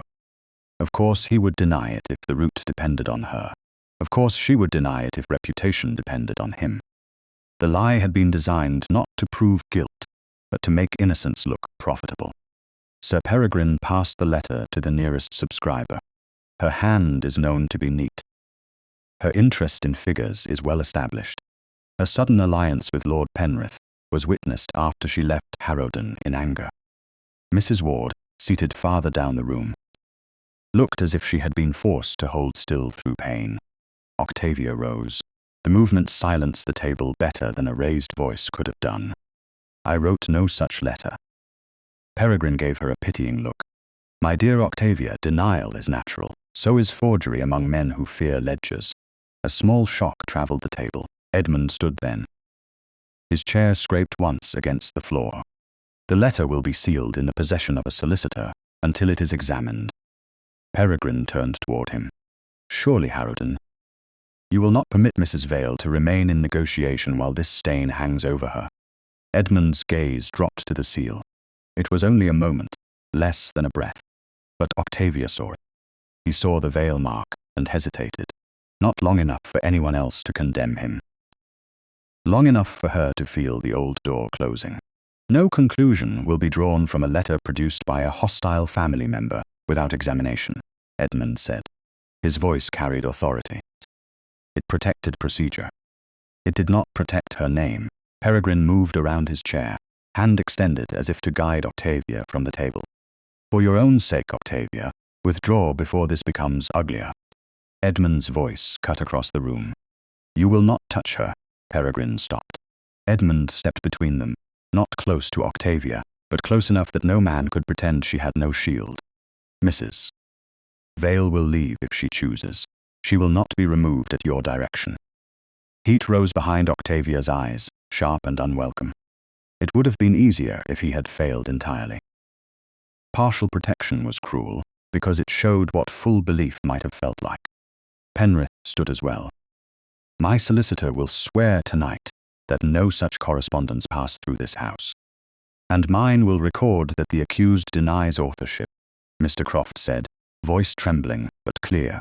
The subscribers murmured. The dinner had become exactly what Peregrine wanted. Not a verdict, suspicion. Suspicion was cheaper and travelled faster. Octavia looked at the forged letter as it passed into Mr. Ives's custody. Then record one thing more, she said. Every face turned back to her. Whoever wrote that letter knew society would rather suspect a woman of betrayal than ask why men hid the accounts she questioned. She turned from the table before her composure could be mistaken for pleading. Edmund moved as if to escort her. She held his gaze and said quietly, beside me, not before me. The words reached him. He adjusted his step. They crossed the room together, but not as a rescuer and a rescued woman. Mrs. Ward joined them at the door, her face pale with fury. Mr. Croft followed, clutching his case, as if it contained the last honest thing in London. In the carriage, silence settled heavily between Octavia and Edmund, while rain tapped against the roof. He had insisted his carriage was nearest, and that Mrs. Ward sit with them for propriety. Octavia had accepted because refusal would have made a scene, and she had already been made into one. Edmund sat opposite her, his expression stripped of the control that had served him so well at dinner. I should have spoken sooner, he said. You spoke. Not enough. She looked at the black window, where her own face appeared faintly over the moving darkness. You protected my person. You did not protect my name. He closed his eyes once. When he opened them, the regret there was real. Real regret did not mend public doubt. The seal startled me, he said. Yes, that is not an excuse. No. Mrs. Ward looked down at her folded hands, giving them what privacy a carriage could allow. Edmund leaned forward, then stopped before crossing the space between them. I believe you did not write it. Octavia turned back to him. Now, the single word struck harder than accusation. His answer came too late to save the evening. Yes. She folded her gloved hand around the brass key and felt Edmund's handkerchief still hidden beside it, soft against the old metal. Then tomorrow we discover who believed I would need more time than a forged letter to prove it. Outside, London rolled past in wet lamplight. Inside, the lie had done what it was built to do. It had turned her intelligence into suspicion, her alliance into impropriety, and the Duke's growing respect into a question he had failed to answer quickly enough. By breakfast, Octavia Vale had become 3 different women in London, and none of them was herself. In one version, she was the ambitious widow who had used Lord Penrith to wound a duke. In another, she was the clever schemer who had carried Harrowden figures across a dinner table in exchange for protection. In the kindest version, which was somehow the most insulting, she was a strained and lonely woman who had confused attention with justice. The notes began arriving before 9 o'clock. One regretted that a call must be postponed. One asked with false tenderness whether she was quite well after such an agitating evening. One bore no signature at all, only a line written in a bold masculine hand. A woman who handles men's business must expect men's judgment. Octavia read that one twice, folded it, and placed it beneath the brass key on her writing desk. Mrs. Ward stood near the fire with her lips pressed so tightly that even anger seemed afraid to cross them. Mr. Croft sat with a stack of documents, looking as if he had aged since dawn. The forged letter had been sealed in Mr. Ives's possession, but gossip did not require custody. It only required appetite. Octavia wore the same dark composure she had worn through worse rooms, but beneath it something raw moved steadily. She had endured suspicion before. She had endured pity. What she could not forgive was the efficiency with which society turned a woman's competence into motive. "You need not read any more," Mrs. Ward said. Octavia opened the next note. "If a blade has my name on it, I prefer to see the handle. You are not a blade. No, I am the thing they are trying to cut." The maid entered with a card, her eyes lowered. Octavia did not ask whose. The air had already changed. "His Grace is below, madam." Mrs. Ward looked ready to refuse him on behalf of every wronged woman in England. Octavia folded the latest note and set it aside. "Show him up." Edmund entered without the hard certainty that had once filled Kestrelmere's library. He still looked every inch a duke, but there was a sleeplessness beneath his control now, a shadow that rank could not command away. He bowed to Octavia, then to Mrs. Ward and Mr. Croft. "Mrs. Vale." "Your Grace." His gaze moved to the unsigned note beneath the key. He read enough to understand. His face tightened. "Who sent that?" "A coward with good penmanship." "I am sorry. For the handwriting?" He took the rebuke without protest. "For the room that made such letters easier to write." Octavia did not answer. She had no wish to comfort him into feeling improved. Edmund removed a sealed packet from his coat. "Mr. Ives has confirmed the forged letter remains secured. Mr. Fairholt believes the seal impression is consistent enough to deceive anyone not familiar with the original mark. I have men tracing the messenger who brought it to Sir Peregrine." "Men," she repeated. "Always the reliable solution. I deserve that." "Yes." He looked at her directly. "I came to ask for 48 hours before you challenge this publicly." Mr. Croft stopped sorting papers. Mrs. Ward's head lifted. Octavia's hand rested beside the brass key. "Why?" "To verify the seal, trace the messenger, secure Mr. Latch's correspondence, and prevent Sir Peregrine from forcing the next exchange on ground of his choosing." "That sounds prudent." His shoulders eased by a fraction. "It is." That was not praise. The easing vanished. She stood because sitting made his request feel too much like a negotiation over her own name. "Last night you waited one breath too long because proof had become uncomfortable. This morning you ask me to wait 2 days because proof is not yet convenient. That is not what I mean. It is what your caution does. If we move before the seal is examined, Peregrine will say we fear examination. If I stay silent, he will say silence confesses what his letter invented." Edmund took a step toward her, then stopped himself. She saw the stop. She hated that it mattered. "I believe you," he said. "After the seal startled you. Before I had proof enough for others, I did not ask what others could bear. I asked what you believed." The room held them there, divided by less than distance. His voice lowered. "I failed you last night. Yes, I am trying not to fail you by haste today." "No," she said. "You are trying not to be wrong in public again." The words wounded him. She saw it, and because she was not cruel, she wished they had been less accurate. Before either of them could speak, the maid appeared again with another card, pale from the strain of carrying rank between angry people. "Lord Penrith, madam?" Edmund's expression chilled. Octavia almost laughed at the timing. "Show him in." Penrith entered, with none of his usual brightness. He looked from Edmund to Octavia, and understood enough to tread carefully. "Mrs. Vale, I will issue a statement before noon. My solicitor will swear that no letter came to me from you, and that no private Harrowden figures were received." "No," Octavia said. Penrith paused. "No? You will not make my innocence an ornament for your route." Edmund's gaze shifted to her, sharp with surprise and something warmer. Penrith's face changed more slowly. "That isn't my intention. Perhaps not. But if your statement leads the morning, the story becomes that Lord Penrith defended a useful woman against Harrowden. If his grace leads, it becomes that a duke rescued a compromised widow. If I wait, it becomes that I have something to hide. Every path has a man at the front of it." Mrs. Ward's eyes shone. Mr. Croft looked down, but his hand had stopped trembling. Penrith bowed his head slightly. "Then what do you intend?" Octavia picked up the brass key and slid it into her glove. "I intend to find the seal." Edmund understood first. "Vale House. My husband's funeral effects were placed there after his death. His seal should be in the box with his watch, signet chain and correspondence ribbon. Sir Peregrine controls that house. He controls its servants. Not my right to my husband's effects. I will send men with you." "No, Octavia." Her name came from him before he could stop it. The room stilled. He heard it too, and lowered his voice. "Forgive me, Mrs. Vale." The correction was not enough to undo the intimacy, and neither of them pretended otherwise. Octavia looked at him, steadier than she felt. "If I arrive surrounded by Harrowden servants, Peregrine will say you have taken possession of my claim. I will go with Mrs. Ward and Mr. Croft. Then allow my carriage at least." "No."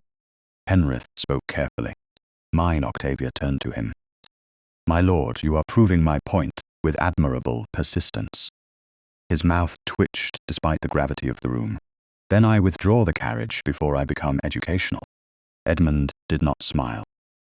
It is not safe to enter a hostile house with only a companion and solicitor. It is not safe to live as a woman whose truth depends on whether powerful men find the weather favorable. That silenced him. Octavia gathered her papers. "Mr. Croft, bring the inventory from my husband's estate. Mrs. Ward, your brown cloak, if you please. It looks less like defiance." Mrs. Ward's face settled into grim satisfaction. "I shall wear it with improper pleasure." Vale House stood in a narrow, respectable street where every window seemed designed to see without admitting interest. The housekeeper admitted Octavia, after a hesitation too long to be innocent and too brief to be useful. Sir Peregrine was not at home, she claimed. Octavia did not believe her, and did not need to. In the upper room where Mr. Vale's effects had been stored, dust lay over covered furniture, and the air smelled faintly of lavender, paper, and neglect. The funeral box rested inside a cabinet, exactly where the inventory stated. Octavia stood before it longer than she intended. She had not loved her husband by the end. That truth still carried shame, because women were taught to mourn failure as if endurance could have made dishonesty holy. Mrs. Ward touched her sleeve once. Not pity, permission. Octavia opened the box. His watch lay inside, his chain, a packet of letters tied in grey ribbon, a pair of gloves, a broken pencil he had once carried everywhere. The velvet slot for the seal was empty, Mr. Croft checked the inventory, then the box, then the inventory again, as if repetition might make the missing object return. "It is listed here," he said. "Vale seal with blackwood handle." "Yes." Octavia's voice sounded far away. "It would have been there." She removed each item carefully. Beneath the grey ribbon, the lining had lifted at one corner. Not much. Enough for a woman accustomed to altered books and hidden totals. She slid one fingernail beneath it, and drew out a folded receipt, thin as a secret and brittle with age. Mr. Croft bent beside her. Mrs. Ward moved to the door and listened. Octavia unfolded the paper. It was from a locksmith near the river, dated the night Mr. Vale died. Payment received for alteration of lock, Merrow Records room. On the back, in a hand she knew too well because it had signed her household peace away more than once, were the words, "Ambrose Latch will see it done." The room did not tilt. It became terribly still. Octavia closed her hand around the receipt, and for the first time, since the forged letter had been read aloud, the scandal had a thread she could pull. The seal was gone. The lock had been changed that same night. And somewhere between Vale House and Harrowden's office, a man had prepared to use a dead husband's name against the widow who had finally refused to stay quiet. The receipt was still open in Octavia Vale's hand when the handle of the upper room door turned, and Sir Peregrine Vale entered as if the house had summoned him to defend its lies. He did not look surprised to find her there. That was the first confession his face made before his mouth could arrange another. The housekeeper lingered behind him in the corridor, pale and frightened, then vanished when his glance dismissed her. Mrs. Ward moved quietly nearer to Octavia. Mr. Croft closed the estate inventory with a soft click and set one hand upon his document case. Sir Peregrine took in the open funeral box, the folded lining, the empty velvet slot where the Vale seal should have rested, and the thin paper in Octavia's hand. "My dear Octavia," he said, "grief has made you bold in unfortunate rooms." Octavia folded the receipt once, cleanly. "Grief did not alter the Merrow lock on the night my husband died." His eyes sharpened. "You have always had a gift for turning household objects into accusations. Only when household objects are missing." She looked at the funeral box. "The seal is gone, mislaid perhaps, from a sealed funeral box. Servants are careless. Servants do not usually remove seals and leave locksmith receipts beneath the lining." For the first time, his smile failed to arrive on time. Mr. Croft opened his case and drew out paper.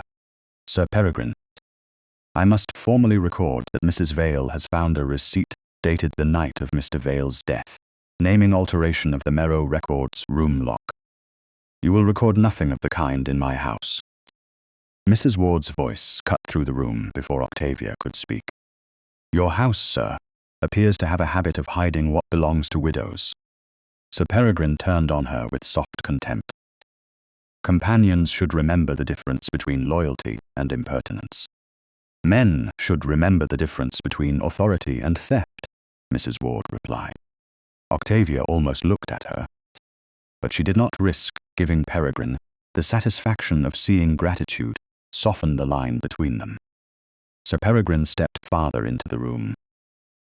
His morning coat was perfect, his gloves pale, his voice low enough to sound reasonable if anyone chose not to hear the malice beneath it. "Octavia, I have tried to spare you. You were indulged by your father, tolerated by my cousin, and pitied after his death. But pity has limits. You storm into private rooms, accuse respectable men, and cling to business matters beyond your sex, as if figures can protect you from the opinion of society. Figures have protected several men from exposure, and there it is." His expression warmed into false sorrow. The old fixation: columns, locks, keys, secret rooms. Do you know how that sounds when repeated before people already troubled by your conduct at Penrith House? Mr. Croft stood. "That implication is improper.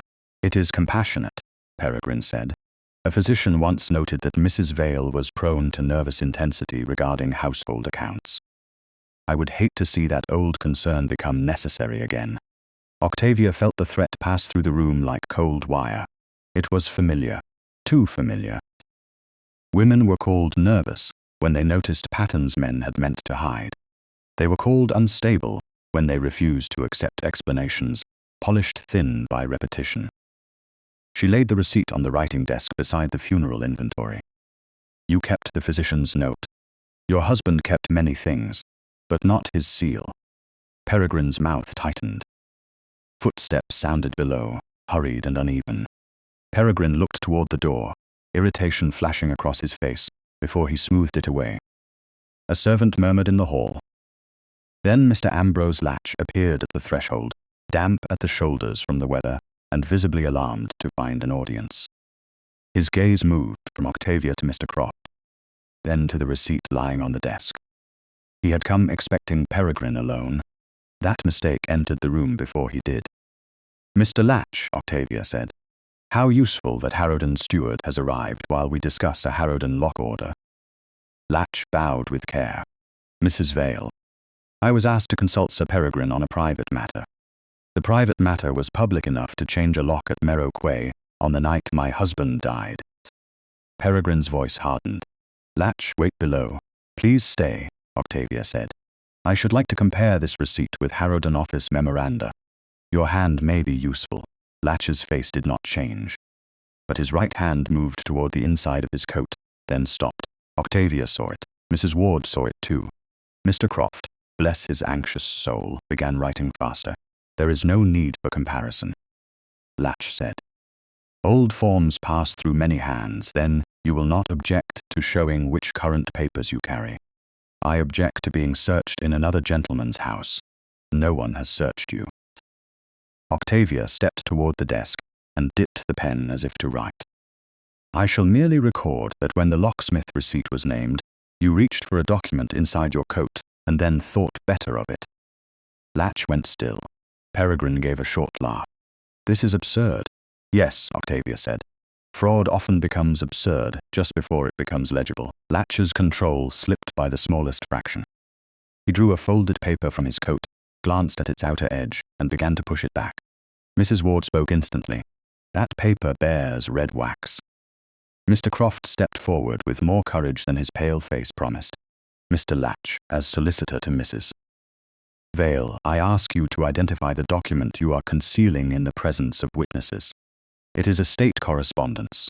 Then identify it. It is not relevant. Then it will not harm you to identify it. Peregrine's eyes flashed. Give me the paper, Latch. That was the second mistake. Mr. Croft heard it. Octavia heard it. Latch heard too late that an order had become admission. Octavia held out her hand. Palm upward, not pleading, not grabbing, simply making the room choose whether a steward's secrecy mattered more than a widow's evidence. You may give it to Mr. Croft, she said. Not to me. Latch looked toward Peregrine, but Peregrine's face had gone white around the mouth. The steward placed the paper in Mr. Croft's hand, as though surrendering a coal that had begun to burn him. Mr. Croft unfolded it carefully. Octavia saw 3 lines before he read them aloud. Wage entries transferred beneath timber repair. Private advances marked as Vale debt. Old seal to be used if widow presses claim. The room seemed to narrow until every breath had to pass through those words. Mrs. Ward closed her eyes once. Sir Peregrine said, Administrative shorthand. Nothing more. Whose administration? Octavia asked. He did not answer. She took a blank sheet and copied the 3 lines in her own hand, slow enough for Mr. Croft to watch. Fast enough that neither man could regain the room. Mr. Latch, she said. Why would Harrowden's steward carry a memorandum about using an old Vale seal unless he knew the true seal was no longer in a widow's possession? Latch's lips parted. Nothing came. And why? She continued. Would Sir Peregrine command you to hand that paper to him unless he knew what it contained? Peregrine recovered by turning cruel. Because you are proving exactly what I feared.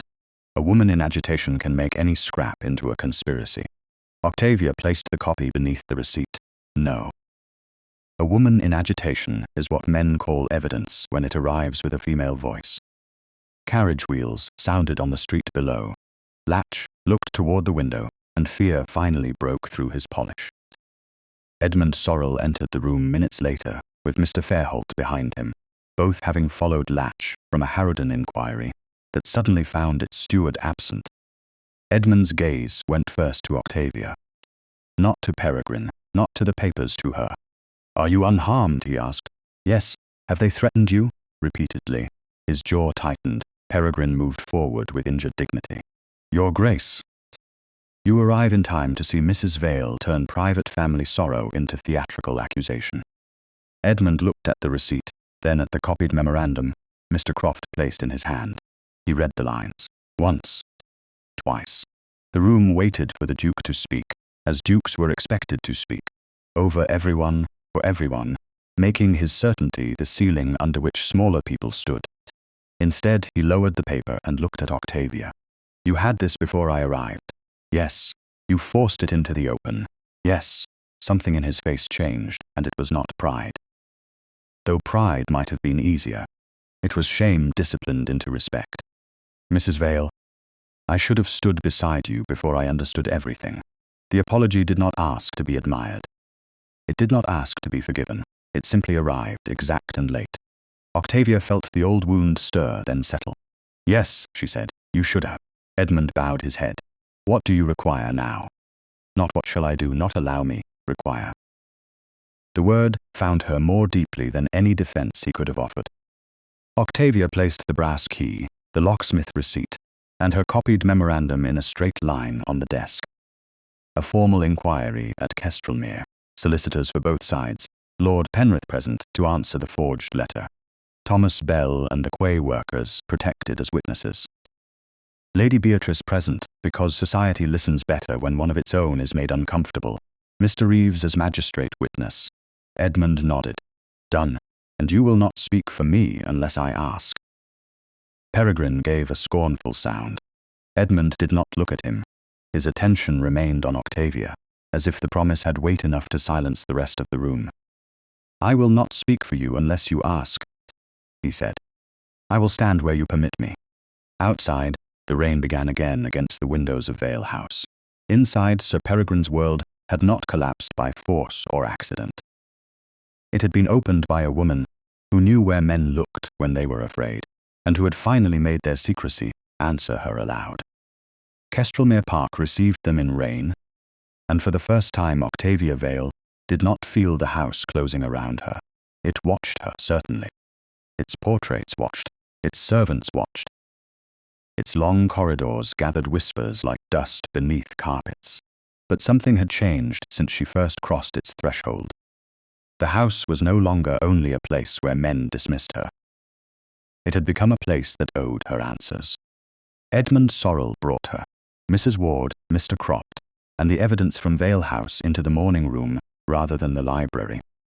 And the choice told her he had thought before acting. The library belonged to his first insult. The morning room, with its rain-streaked windows and modest fire, gave her space to sit without feeling placed beneath judgment. He did not command tea. He asked whether she wanted it. When she said no, he did not ring. That too, she noticed. Octavia disliked how many of his corrections had begun to matter. Mr. Croft withdrew with Mr. Fairholt to copy the memorandum under both seals. Mrs. Ward remained near the hearth, knitting with such grim purpose that no one could mistake her for decorative companionship. Edmund stood near the mantel, several feet away from Octavia's chair. The distance was deliberate. She knew it because his instinct, still visible beneath discipline, was to come nearer. Sir Peregrine will use Vale House against you, he said. He will say I entered in agitation, mishandled private effects, and invented meaning where grief had made shadows. Yes. He will use the physician's note, yes. And Latch will claim administrative confusion until a signed confession drops into his lap. Mr. Latch has already dropped enough into mine. Edmund almost smiled. But the expression failed beneath the weight of the day. You forced that truth from him. I forced carelessness. Truth followed. He looked at the papers on the low table. The locksmith receipt, the copied memorandum, the note from dinner, the old reference to the sorrel cabinet, and the brass key. There is one way to shield you from the worst of what comes next. Octavia's gaze lifted. His face changed before he finished the sentence, as if he heard its danger while speaking it. Still, he continued because men raised to command often mistook completion for courage. If you were under my protection formally, Peregrine's attack would become an attack upon Harrowden. Society would be slower to question your standing, Mrs. Ward's needles stopped. Octavia folded her hands in her lap. Formally, Edmund's jaw tightened. Marriage, there it was. Not offered with vanity, not with seduction, not with triumph. That almost made it harder to refuse, because a golden cage built by an honorable hand was still a cage. No, she said. He did not speak. You have not asked, she added. You have proposed a shield. He looked down briefly. I thought to prevent harm. I know. That does not improve it. It makes it more dangerous. The fire shifted in the grate. Rain touched the windows in thin, persistent lines. Octavia rose because she would not discuss her freedom from a chair, while he stood like a sentence passed over her. If I enter the inquiry as the woman you intend to marry, every man there will decide my name is being repaired by yours. My evidence will become romance. My authority will become gratitude. My reputation will be called saved instead of vindicated. That is not what I want, but it is what they will understand first. Edmund absorbed the words. This time he did not defend himself quickly. She saw him wrestle with the instinct to offer more. Promise more, command a better interpretation from the world. Then he let the instinct die. Then I have offered rescue where respect was required. Yes, the single word hurt him. She did not enjoy it. That mattered too. He looked at the brass key on the table. What would freedom look like if I stood beside it? The question entered the room quietly and rearranged it. Octavia felt Mrs. Ward's attention sharpen. It would look like your carriage only if I ask. Your testimony only when called. Your name only when it confirms evidence, never when it replaces it. Your silence while I speak. Your protection for witnesses who have less power than either of us. And if Sir Peregrine attacks my mind, my widowhood, or my sex, you will not make yourself the center by defending me before I have answered. Edmund held her gaze. And if he tries to remove you, then you may remember you are a duke. A faint warmth touched his eyes. Only then, agreed. He paused. And my asking your name aloud earlier at Vale House, I did not have the right. Octavia's throat tightened unexpectedly. You corrected yourself. Too late. Yes. May I earn the right later?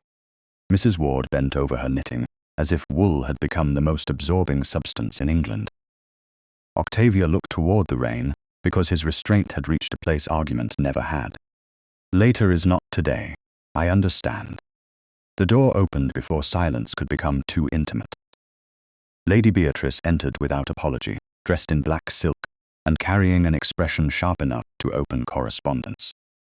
I am told we have progressed from scandal to proposed sacrifice. That is always a sign men have become frightened. Edmund closed his eyes for 1 second. Aunt, do not aunt me in that tone. I have endured 3 generations of sorrel men, discovering morality, once ledgers became embarrassing. She turned to Octavia. Mrs. Vale, if my nephew attempts nobility in a fashion that makes you smaller, refuse him loudly. Men mistake volume for principle, so it helps them understand. Octavia almost smiled. I have already refused him calmly. Excellent. It will annoy him more. Edmund looked at the ceiling, as if seeking ancestral patience and finding none. Lady Beatrice moved to the table and studied the papers. Her severity altered when she saw the locksmith receipt beside the copied memorandum. So Latch's hand is in it. His seal and his memorandum, Octavia said. And Sir Peregrine? Close enough to burn if the paper is held properly. Lady Beatrice's mouth tightened. I never liked that man. He has the manners of a mourner and the eyes of a creditor. Will you attend the inquiry? Octavia asked. Lady Beatrice looked at her. Why should I submit myself to such discomfort? Because society listens better when one of its own is made uncomfortable. The old woman stared, then gave a short, dry breath that might have been laughter in a less disciplined family. You are impertinent, only when accuracy requires it. Then I shall attend, not because I enjoy being made useful, but because House of Sorrel will not be preserved by lies. Lies are vulgar. Worse, they are usually badly kept. She looked at Edmund. If you support her, you may lose political comfort. I know. Do you? Men say that before discovering comfort has friends, dinners, votes, and very persistent wives. I know, he said again.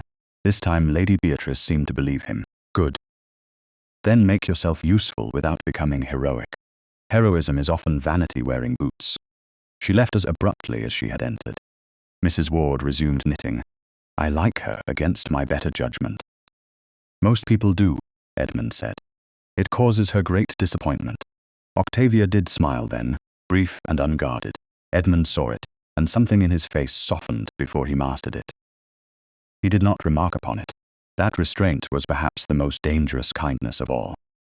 By afternoon, the old map room had been opened at Kestrelmere, with witnesses present. Dust lay thick on rolled estate surveys, and the air carried the dry scent of paper, leather, and closed decisions. Mr. Fairholt had found the cabinet in an inventory from the late Duke's papers, listed in 1849 as private correspondence storage. Mr. Latch had marked it empty after the late Duke's death. The cabinet itself stood against the inner wall, narrow and dark, its sorrel crest almost hidden beneath tarnish. Beneath the crest, the lock plate was older than the wood around it. Octavia stood before it with her father's index note in one hand and the brass key in the other. Edmund remained behind her left shoulder. Behind, not before. Mr. Croft, Mr. Fairholt, Mrs. Ward, and two clerks watched in silence.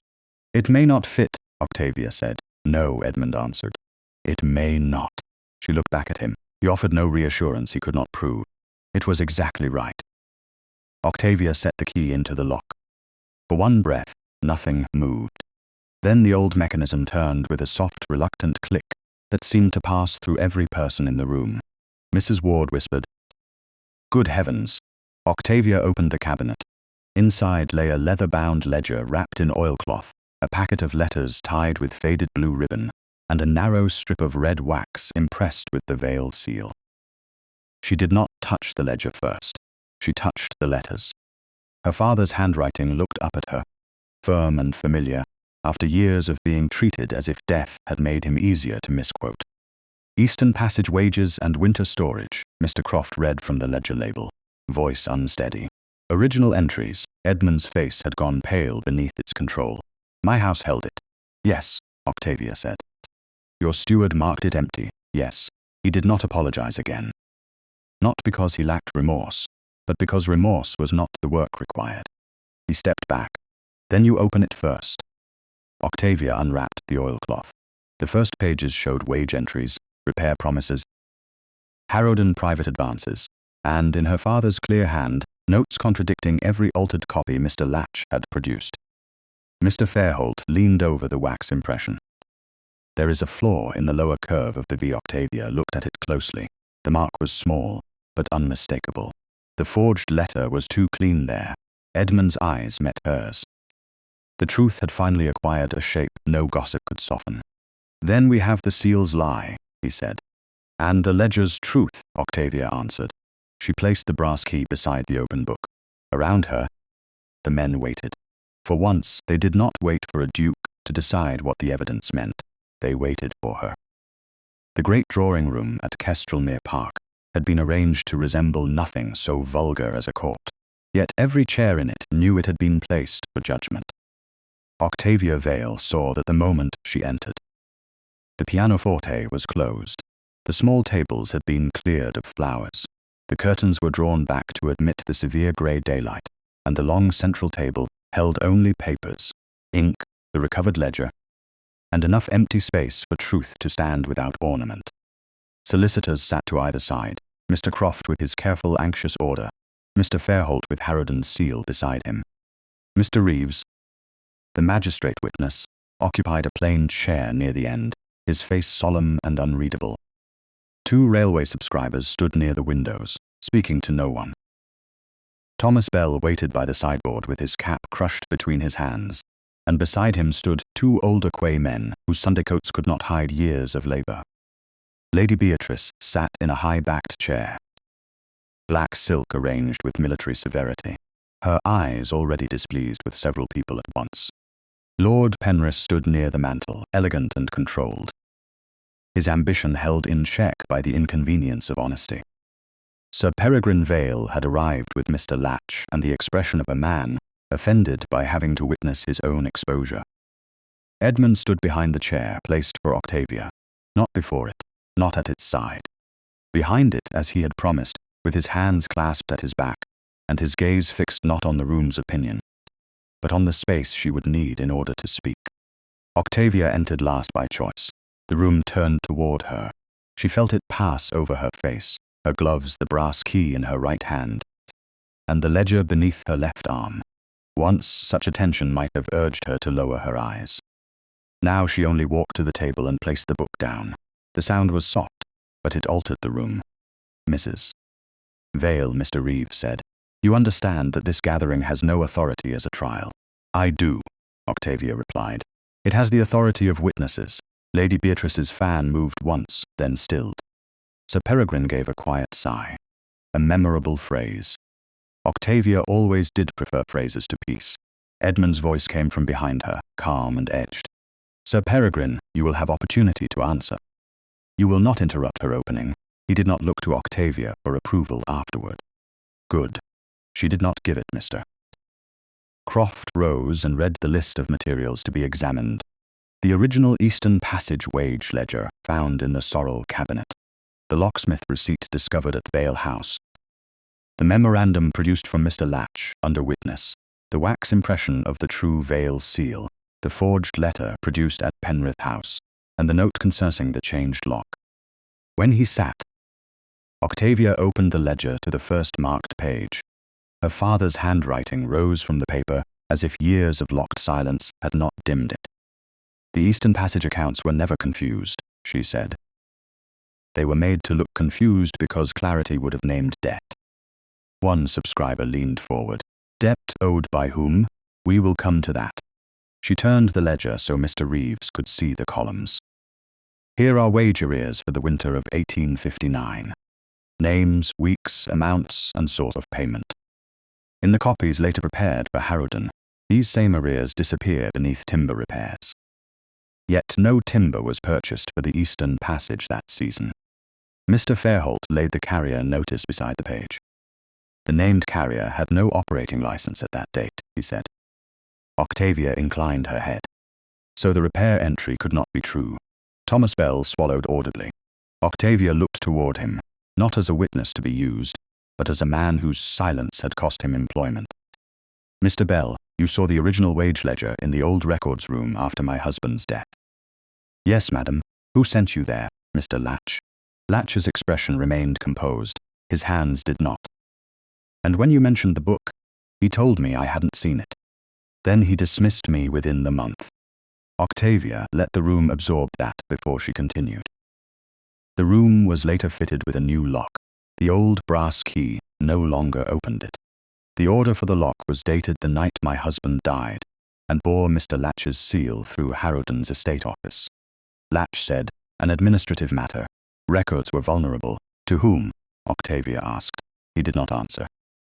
Sir Peregrine rose with the gentle exhaustion of a man pretending patience had been imposed upon him.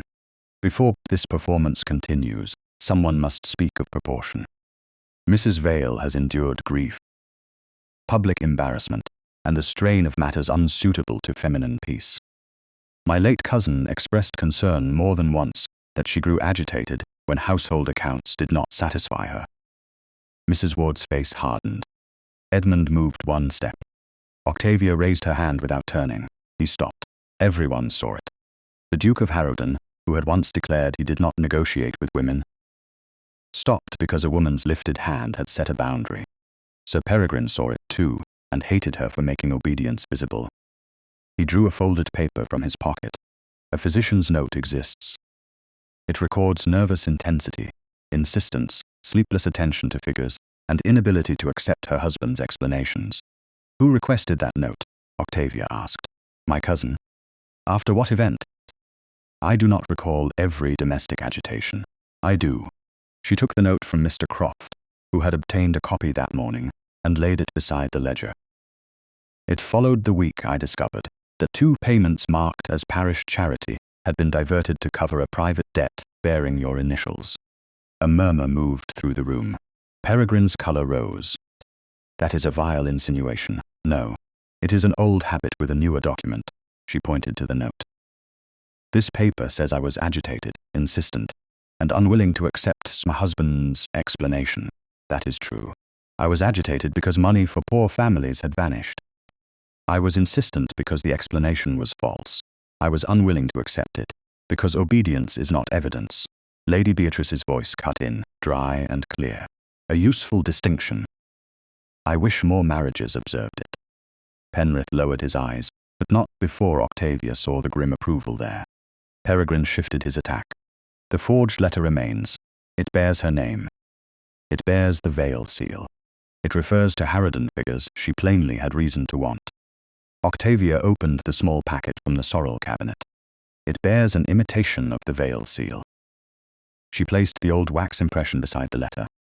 The true seal has a flaw in the lower curve of the V. My father noted it years ago because my husband disliked the imperfection and considered having it recut. He did not.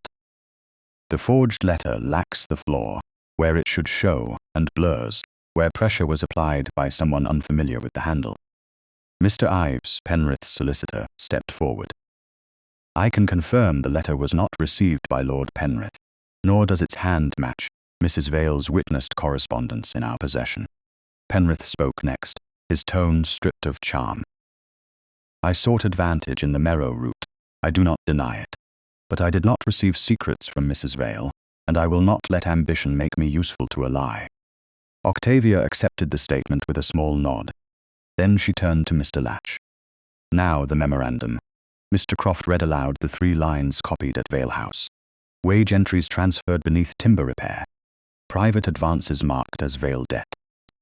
Old seal to be used if widow presses claim. The room seemed to grow colder around each sentence. Latch cleared his throat. That paper has been misunderstood.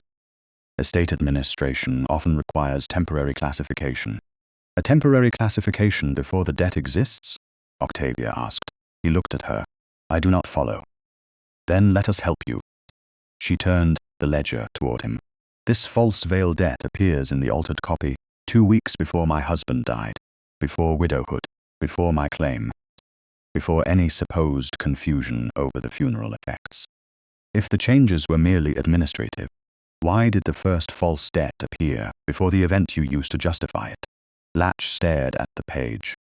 His mouth opened. No sound came. Sir Peregrine whispered, Latch. It was not encouragement, it was warning. Mr. Reeves leaned forward. Mr. Latch, answer the question. Edmund remained behind Octavia. Silent as promised, but the silence had power now. It held the room open while the steward's composure failed. Latch's face drained of colour until he looked suddenly older, smaller, and very far from the patient servant of Harrowden he had pretended to be. Octavia kept her hand beside the brass key and did not look away. At last, the man who had marked locked cabinets empty, wage books confused, and women unreliable stood before a room full of witnesses with no door left to close. For several seconds, Mr. Ambrose Latch looked at the open ledger as if the page had betrayed him personally. The great drawing room held its breath around him. Octavia Vale did not press. She had learned that silence could be more exacting than accusation when a guilty man had no prepared sentence left. Sir Peregrine stood very still, his face composed by force, but his fingers tightened around the back of his chair. Edmund remained behind Octavia, silent as promised. That silence had become a wall at her back, not a hand over her mouth. Mr. Reeves leaned forward. Mr. Latch, you have been asked why a false Vale debt was entered before Mr. Vale died. Latch swallowed. It was not false when entered. Octavia turned one page. Then name the obligation. Estate advances. From Harrowden to Vale, temporarily. For what purpose? His eyes flicked towards Sir Peregrine. Too quickly. Lady Beatrice saw it and sat straighter. Penrith saw it and lost the last trace of civilized amusement. Sir Peregrine spoke with sudden softness. Latch, do not allow yourself to be bullied by a woman who has built a drama from account books. Edmund's voice cut in, low and cold. Sir Peregrine, if you speak again before the steward answers, you will leave the room before your own part is read aloud. Peregrine's mouth opened, then closed. Octavia did not turn to thank Edmund. The room itself understood. He had not defended her argument. He had defended the space in which evidence could be heard. Latch's shoulders sagged by an inch, and the inch exposed the man beneath the steward. Sir Peregrine said the sums would be repaid. Thomas Bell made a small sound from the sideboard. Octavia kept her eyes on Latch. Which sums? Private obligations? Notes? Debts that would have embarrassed the Vale name and drawn attention to Harrowden advances. Whose debts? Sir Peregrine's. The words were not loud. They were devastating because they did not need to be. A murmur moved through the subscribers, then died beneath Lady Beatrice's stare. Sir Peregrine laughed once. A dismissed steward's panic does not become fact, because Mrs. Vale enjoys the sound of it. I am not yet dismissed, Latch said bitterly, then seemed to realize the truth of his own future. He looked toward Edmund with a desperation that came too late. Your Grace, I acted to protect the estate. Harrowden's accounts were strained. Sir Peregrine promised influence with the carriers and repayment once Merrow Quay came under his control. The wage entries were to be restored. Paid men do not need their wages restored, Octavia said. They need them not stolen. Latch flinched. It was temporary. Hunger is not temporary to the person enduring it. Thomas Bell lifted his head. My brother lost work because of those arrears. The older Quay man beside him added, men were told complaint would close the passage entirely. Octavia looked at Latch. Who told them? He said nothing. The answer stood beside him in Sir Peregrine's colourless face. Penrith stepped forward. Let the record show that I never received figures from Mrs. Vale, nor any offer of Harrowden information. I wanted the Merrow route. I still do not pretend otherwise, but I will not build an advantage on a forged letter designed to ruin the woman who made the figures honest. That admission turned his ambition from suspicion into useful truth. Octavia inclined her head. Thank you, my lord. Sir Peregrine's composure cracked. How noble of you to discover ethics when it costs you nothing. Penrith looked at him. It costs me less than fraud appears to be costing you. Lady Beatrice's fan snapped shut. Enough cleverness. I wish to hear how the seal entered this disgrace. Mr. Croft placed the wax impression and forged letter side by side. Octavia took them up. The Vale seal was removed from my husband's funeral box. The true impression has a flaw here, in the lower curve of the V. The forged letter lacks that flaw. Whoever used the seal did not understand its damage because he valued the authority of the mark, not the history of the object. She set the forged letter down. It was not written to convince Lord Penrith. It was written to convince society that a woman who understood accounts must have betrayed them. The sentence moved through the room and changed the faces watching her. That was the true exposure. Deeper even than the debt. The lie had relied on a habit older than any one villain. It had trusted that men would distrust her before they examined paper. Edmund stepped forward then, not in front of Octavia, but far enough that every person present could see him clearly. There is another record to be made. Octavia did not stop him. This time, he was not speaking instead of her. He was naming his own wrong. When Mrs. Vale came to Kestrelmere with accurate terms and honest warnings, I insulted her. I said I did not negotiate with women. That sentence was arrogance, not judgment. Later, when her name was attacked at Penrith House, I hesitated because a seal startled me more than her word steadied me. That hesitation was failure. The room had gone still again, but this silence had a different weight. Edmund looked not at the subscribers, not at Lady Beatrice, not at the magistrate, but at the table where Octavia's evidence lay. Let it be recorded that Mrs. Octavia Vale was the only honest negotiator in this matter from the beginning. She was not fanciful, she was not unstable, she was not overreaching. She was right. Octavia felt the words strike the room, then settle somewhere inside her that had been braced for years. She did not weep. That would have been too simple. Instead, she breathed as if a band around her ribs had loosened by one notch. Sir Peregrine's face twisted. You are sacrificing Harrowden dignity for sentiment. Edmund turned to him. No. I am discovering how much dignity was lost while I trusted men who called deceit prudence. Octavia placed her hand on the ledger. Before any settlement, apology, or alliance is discussed, the arrears are paid. Edmund answered at once. Yes, in full, without deduction for the false timber repairs, without deduction.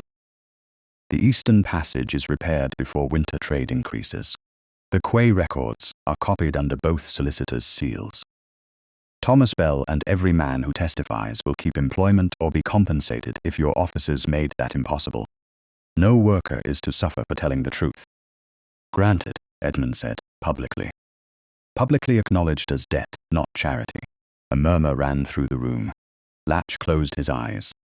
Edmund did not flinch. As debt. Lady Beatrice looked at her nephew with something almost like approval, then turned it into irritation before anyone could enjoy it. Mr. Reeves rose. I will witness the written summary. The documents produced here justify further solicitor action concerning diverted wages, altered entries, and the forged letter. Edmund faced Latch. You are dismissed from Harrowden's service this hour. You will surrender every key, ledger, letter, and private memorandum in your possession to Mr. Fairholt before leaving Kestrelmere grounds. Latch bowed as though each inch of the movement cost him. Your Grace, do not use my title as if loyalty remains between us. Sir Peregrine moved toward the door. Penrith shifted enough to make the departure visible without touching him, leaving before society has finished listening. Peregrine drew himself up. I will not be judged by clerks, labourers, and a widow intoxicated by attention. Lady Beatrice stood.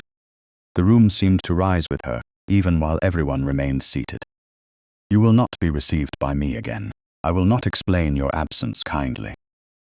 I will not smooth your disgrace over supper, or soften it for women who enjoy calling cruelty unfortunate.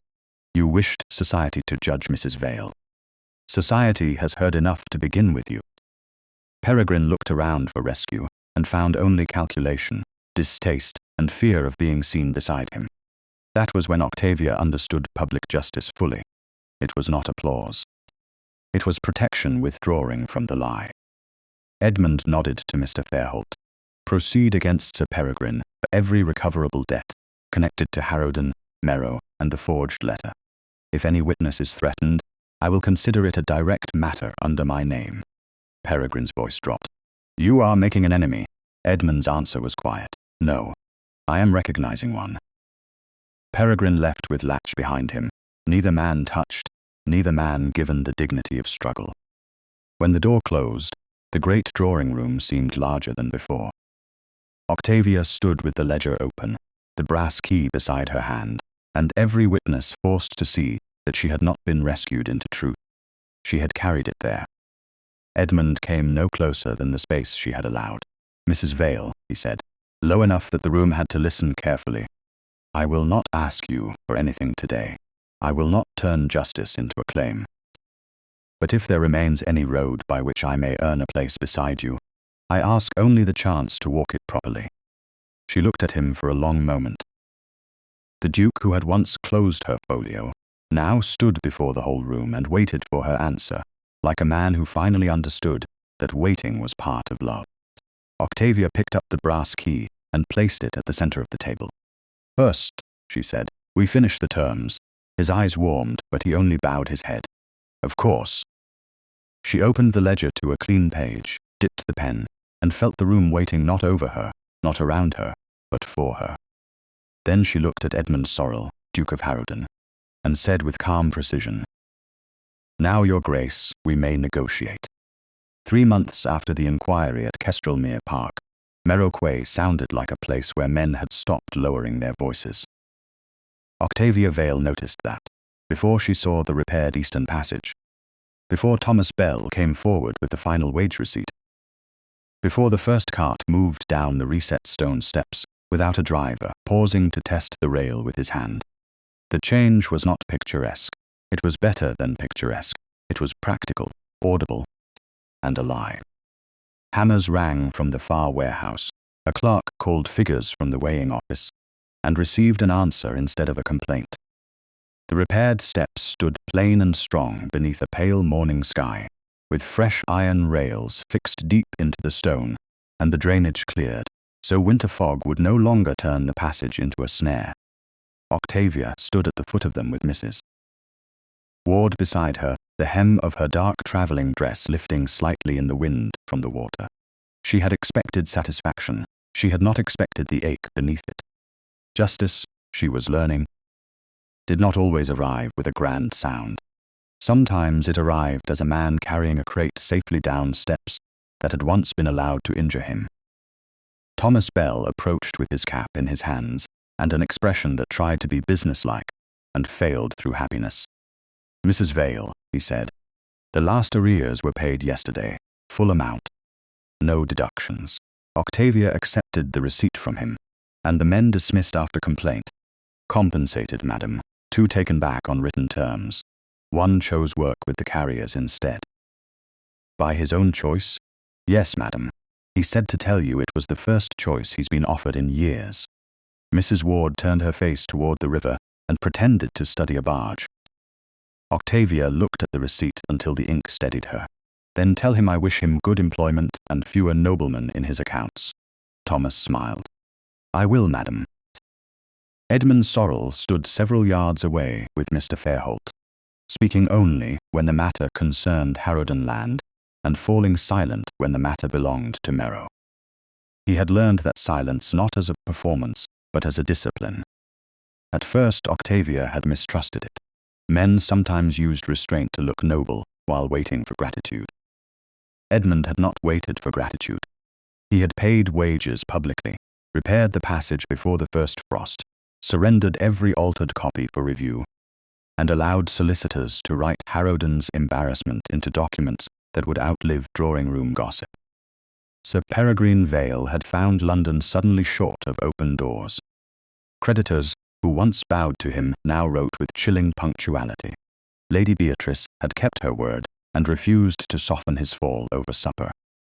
Mr. Ambrose Latch had surrendered the estate keys in a silence no one mistook for dignity, and his name had become a caution, whispered in offices where stewards once believed neat ledgers could bury hungry men. Lord Penrith had taken a northern arrangement after confirming in writing that he would make no claim upon Merrow's scandal. He still wanted advantage. He had at least learned not to dress it as mercy. Edmund approached only after Thomas withdrew. Mrs. Vale, he said, offering a folded paper, the Eastern Passage completion certificate. Mr. Fairholt says Mr. Croft already has a copy, but I thought you might prefer to receive this one here. Thank you, Your Grace. Their hands nearly touched when she took it. Nearly, for months, they had lived in the space between such almosts. A carriage step offered and accepted only when roads were poor. A letter answered with exact courtesy, then read again after the fire burned low. A cup of tea in the Kestrelmere morning room, while Lady Beatrice pretended not to watch them over a newspaper held upside down. Edmund had not repeated his proposal. Octavia had not invited him to. Instead, they negotiated, inspected, copied, corrected, and learned the shape of trust by building it where injury had once stood. You have fulfilled the public terms, she said. His gaze rested on her face. Yes. And the private ones? I have tried. That was not my question. He looked toward the repaired steps, then back to her. I have not spoken for you. I have not used my name where your evidence should stand. I have given testimony when called and silence when required. I have wanted more than I had any right to ask. The honesty moved through her more quietly than flattery could have done. And now? Now I'm waiting to learn whether waiting has become cowardice. Mrs. Ward, several feet away, developed a profound interest in a coil of rope. Octavia folded the certificate and placed it in her folio. Come to Kestrelmere this afternoon, she said.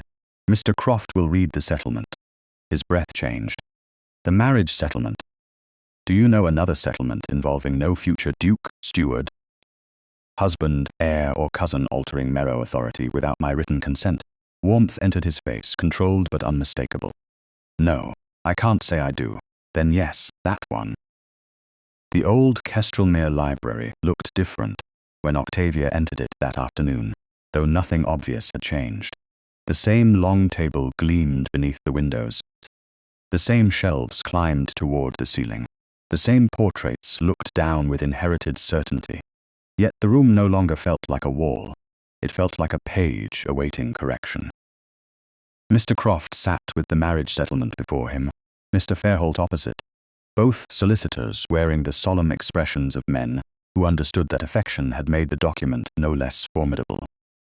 Mrs. Ward sat at Octavia's left. Lady Beatrice occupied a chair near the hearth, her black silk arranged as if she had consented to sentiment only under protest. Edmund stood until Octavia sat. The brass key lay on the table near her hand. Mr. Croft read the terms in a voice that steadied as he went on. Merrow Quay would remain under Octavia's appointed authority. Its revenues would be accounted separately. Wage terms, repair obligations, winter access, storage rights, and witness protections would be recorded. No alteration could be made during her lifetime without her written consent. Edmund had added the clause before Octavia requested it. When Mr. Croft finished, he removed his spectacles. Mrs. Vale, the protections are unusually thorough. Lady Beatrice sniffed. Indecently thorough. I approve. Edmund looked across the table at Octavia. Do they satisfy you? As a settlement, yes. And as a promise? She rested her fingertips on the brass key. Promises are not protected by clauses. No, he said. They are protected by conduct. Lady Beatrice rose at once. I refuse to sit in a room while two intelligent people become profound at each other. Linnet, come admire the conservatory. The camellias are less exhausting. Mrs. Ward gave Octavia one quick, shining look and followed. The solicitors gathered their papers with admirable speed. When the door closed, Edmund remained on the far side of the table, still waiting as if the habit had become part of his love. Octavia looked at him, and the ache she had carried since the first insult had changed beyond recognition. It was not gone. Some wounds became history before they became peace. But she was no longer standing before him as a widow in need of rescue, nor as a clever woman grateful to be believed. She was free enough to choose. That made the choice dangerous. It also made it true. She picked up the brass key and walked around the table. Edmund.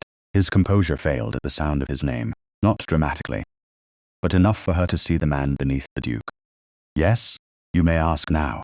He took her hand only after she offered it. Octavia, will you marry me? No title stood between them, no shield, no bargain. Only the question, open and unadorned. Yes, she said. But I'm keeping the key. Relief warmed his eyes before laughter softened them. I wouldn't dare suggest otherwise. Their wedding took place quietly in the parish church near Kestrelmere, beneath clear bells and a sky washed clean by night rain. Thomas Bell stood among the tenants with his mother. Lord Penrith attended with careful courtesy and told Edmund afterward, "You're fortunate she prefers difficult men who can be taught." Edmund replied, "I'm aware of it every morning." Lady Beatrice wore black and announced that it was the only sensible colour for surviving joy. Mrs. Ward cried openly and dared anyone to notice. After the vows, the signatures, and a small breakfast, where no one was permitted to make Octavia's happiness into a spectacle, Edmund brought her not to the great hall, but to the restored counting room at Kestrelmere. The room had once hidden ledgers and shame. Now its shelves stood open, its windows were clean, and the new Merrow records lay ready on the desk. Family, servants, tenants' representatives, and clerks gathered quietly behind them.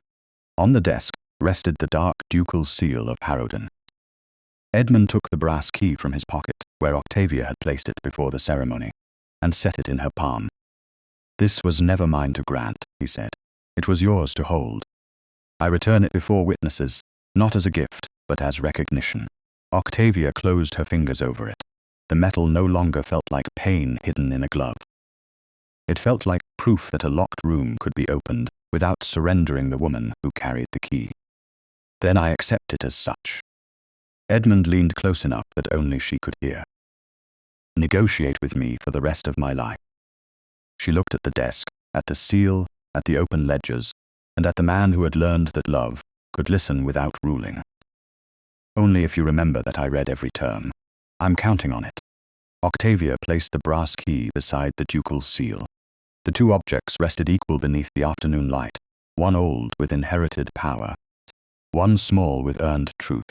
Around them, no one interrupted, and when Octavia opened the new ledger and began to read the first line aloud, Edmund Sorrel, Duke of Harrowden, stood beside her, silent, proud, and listening.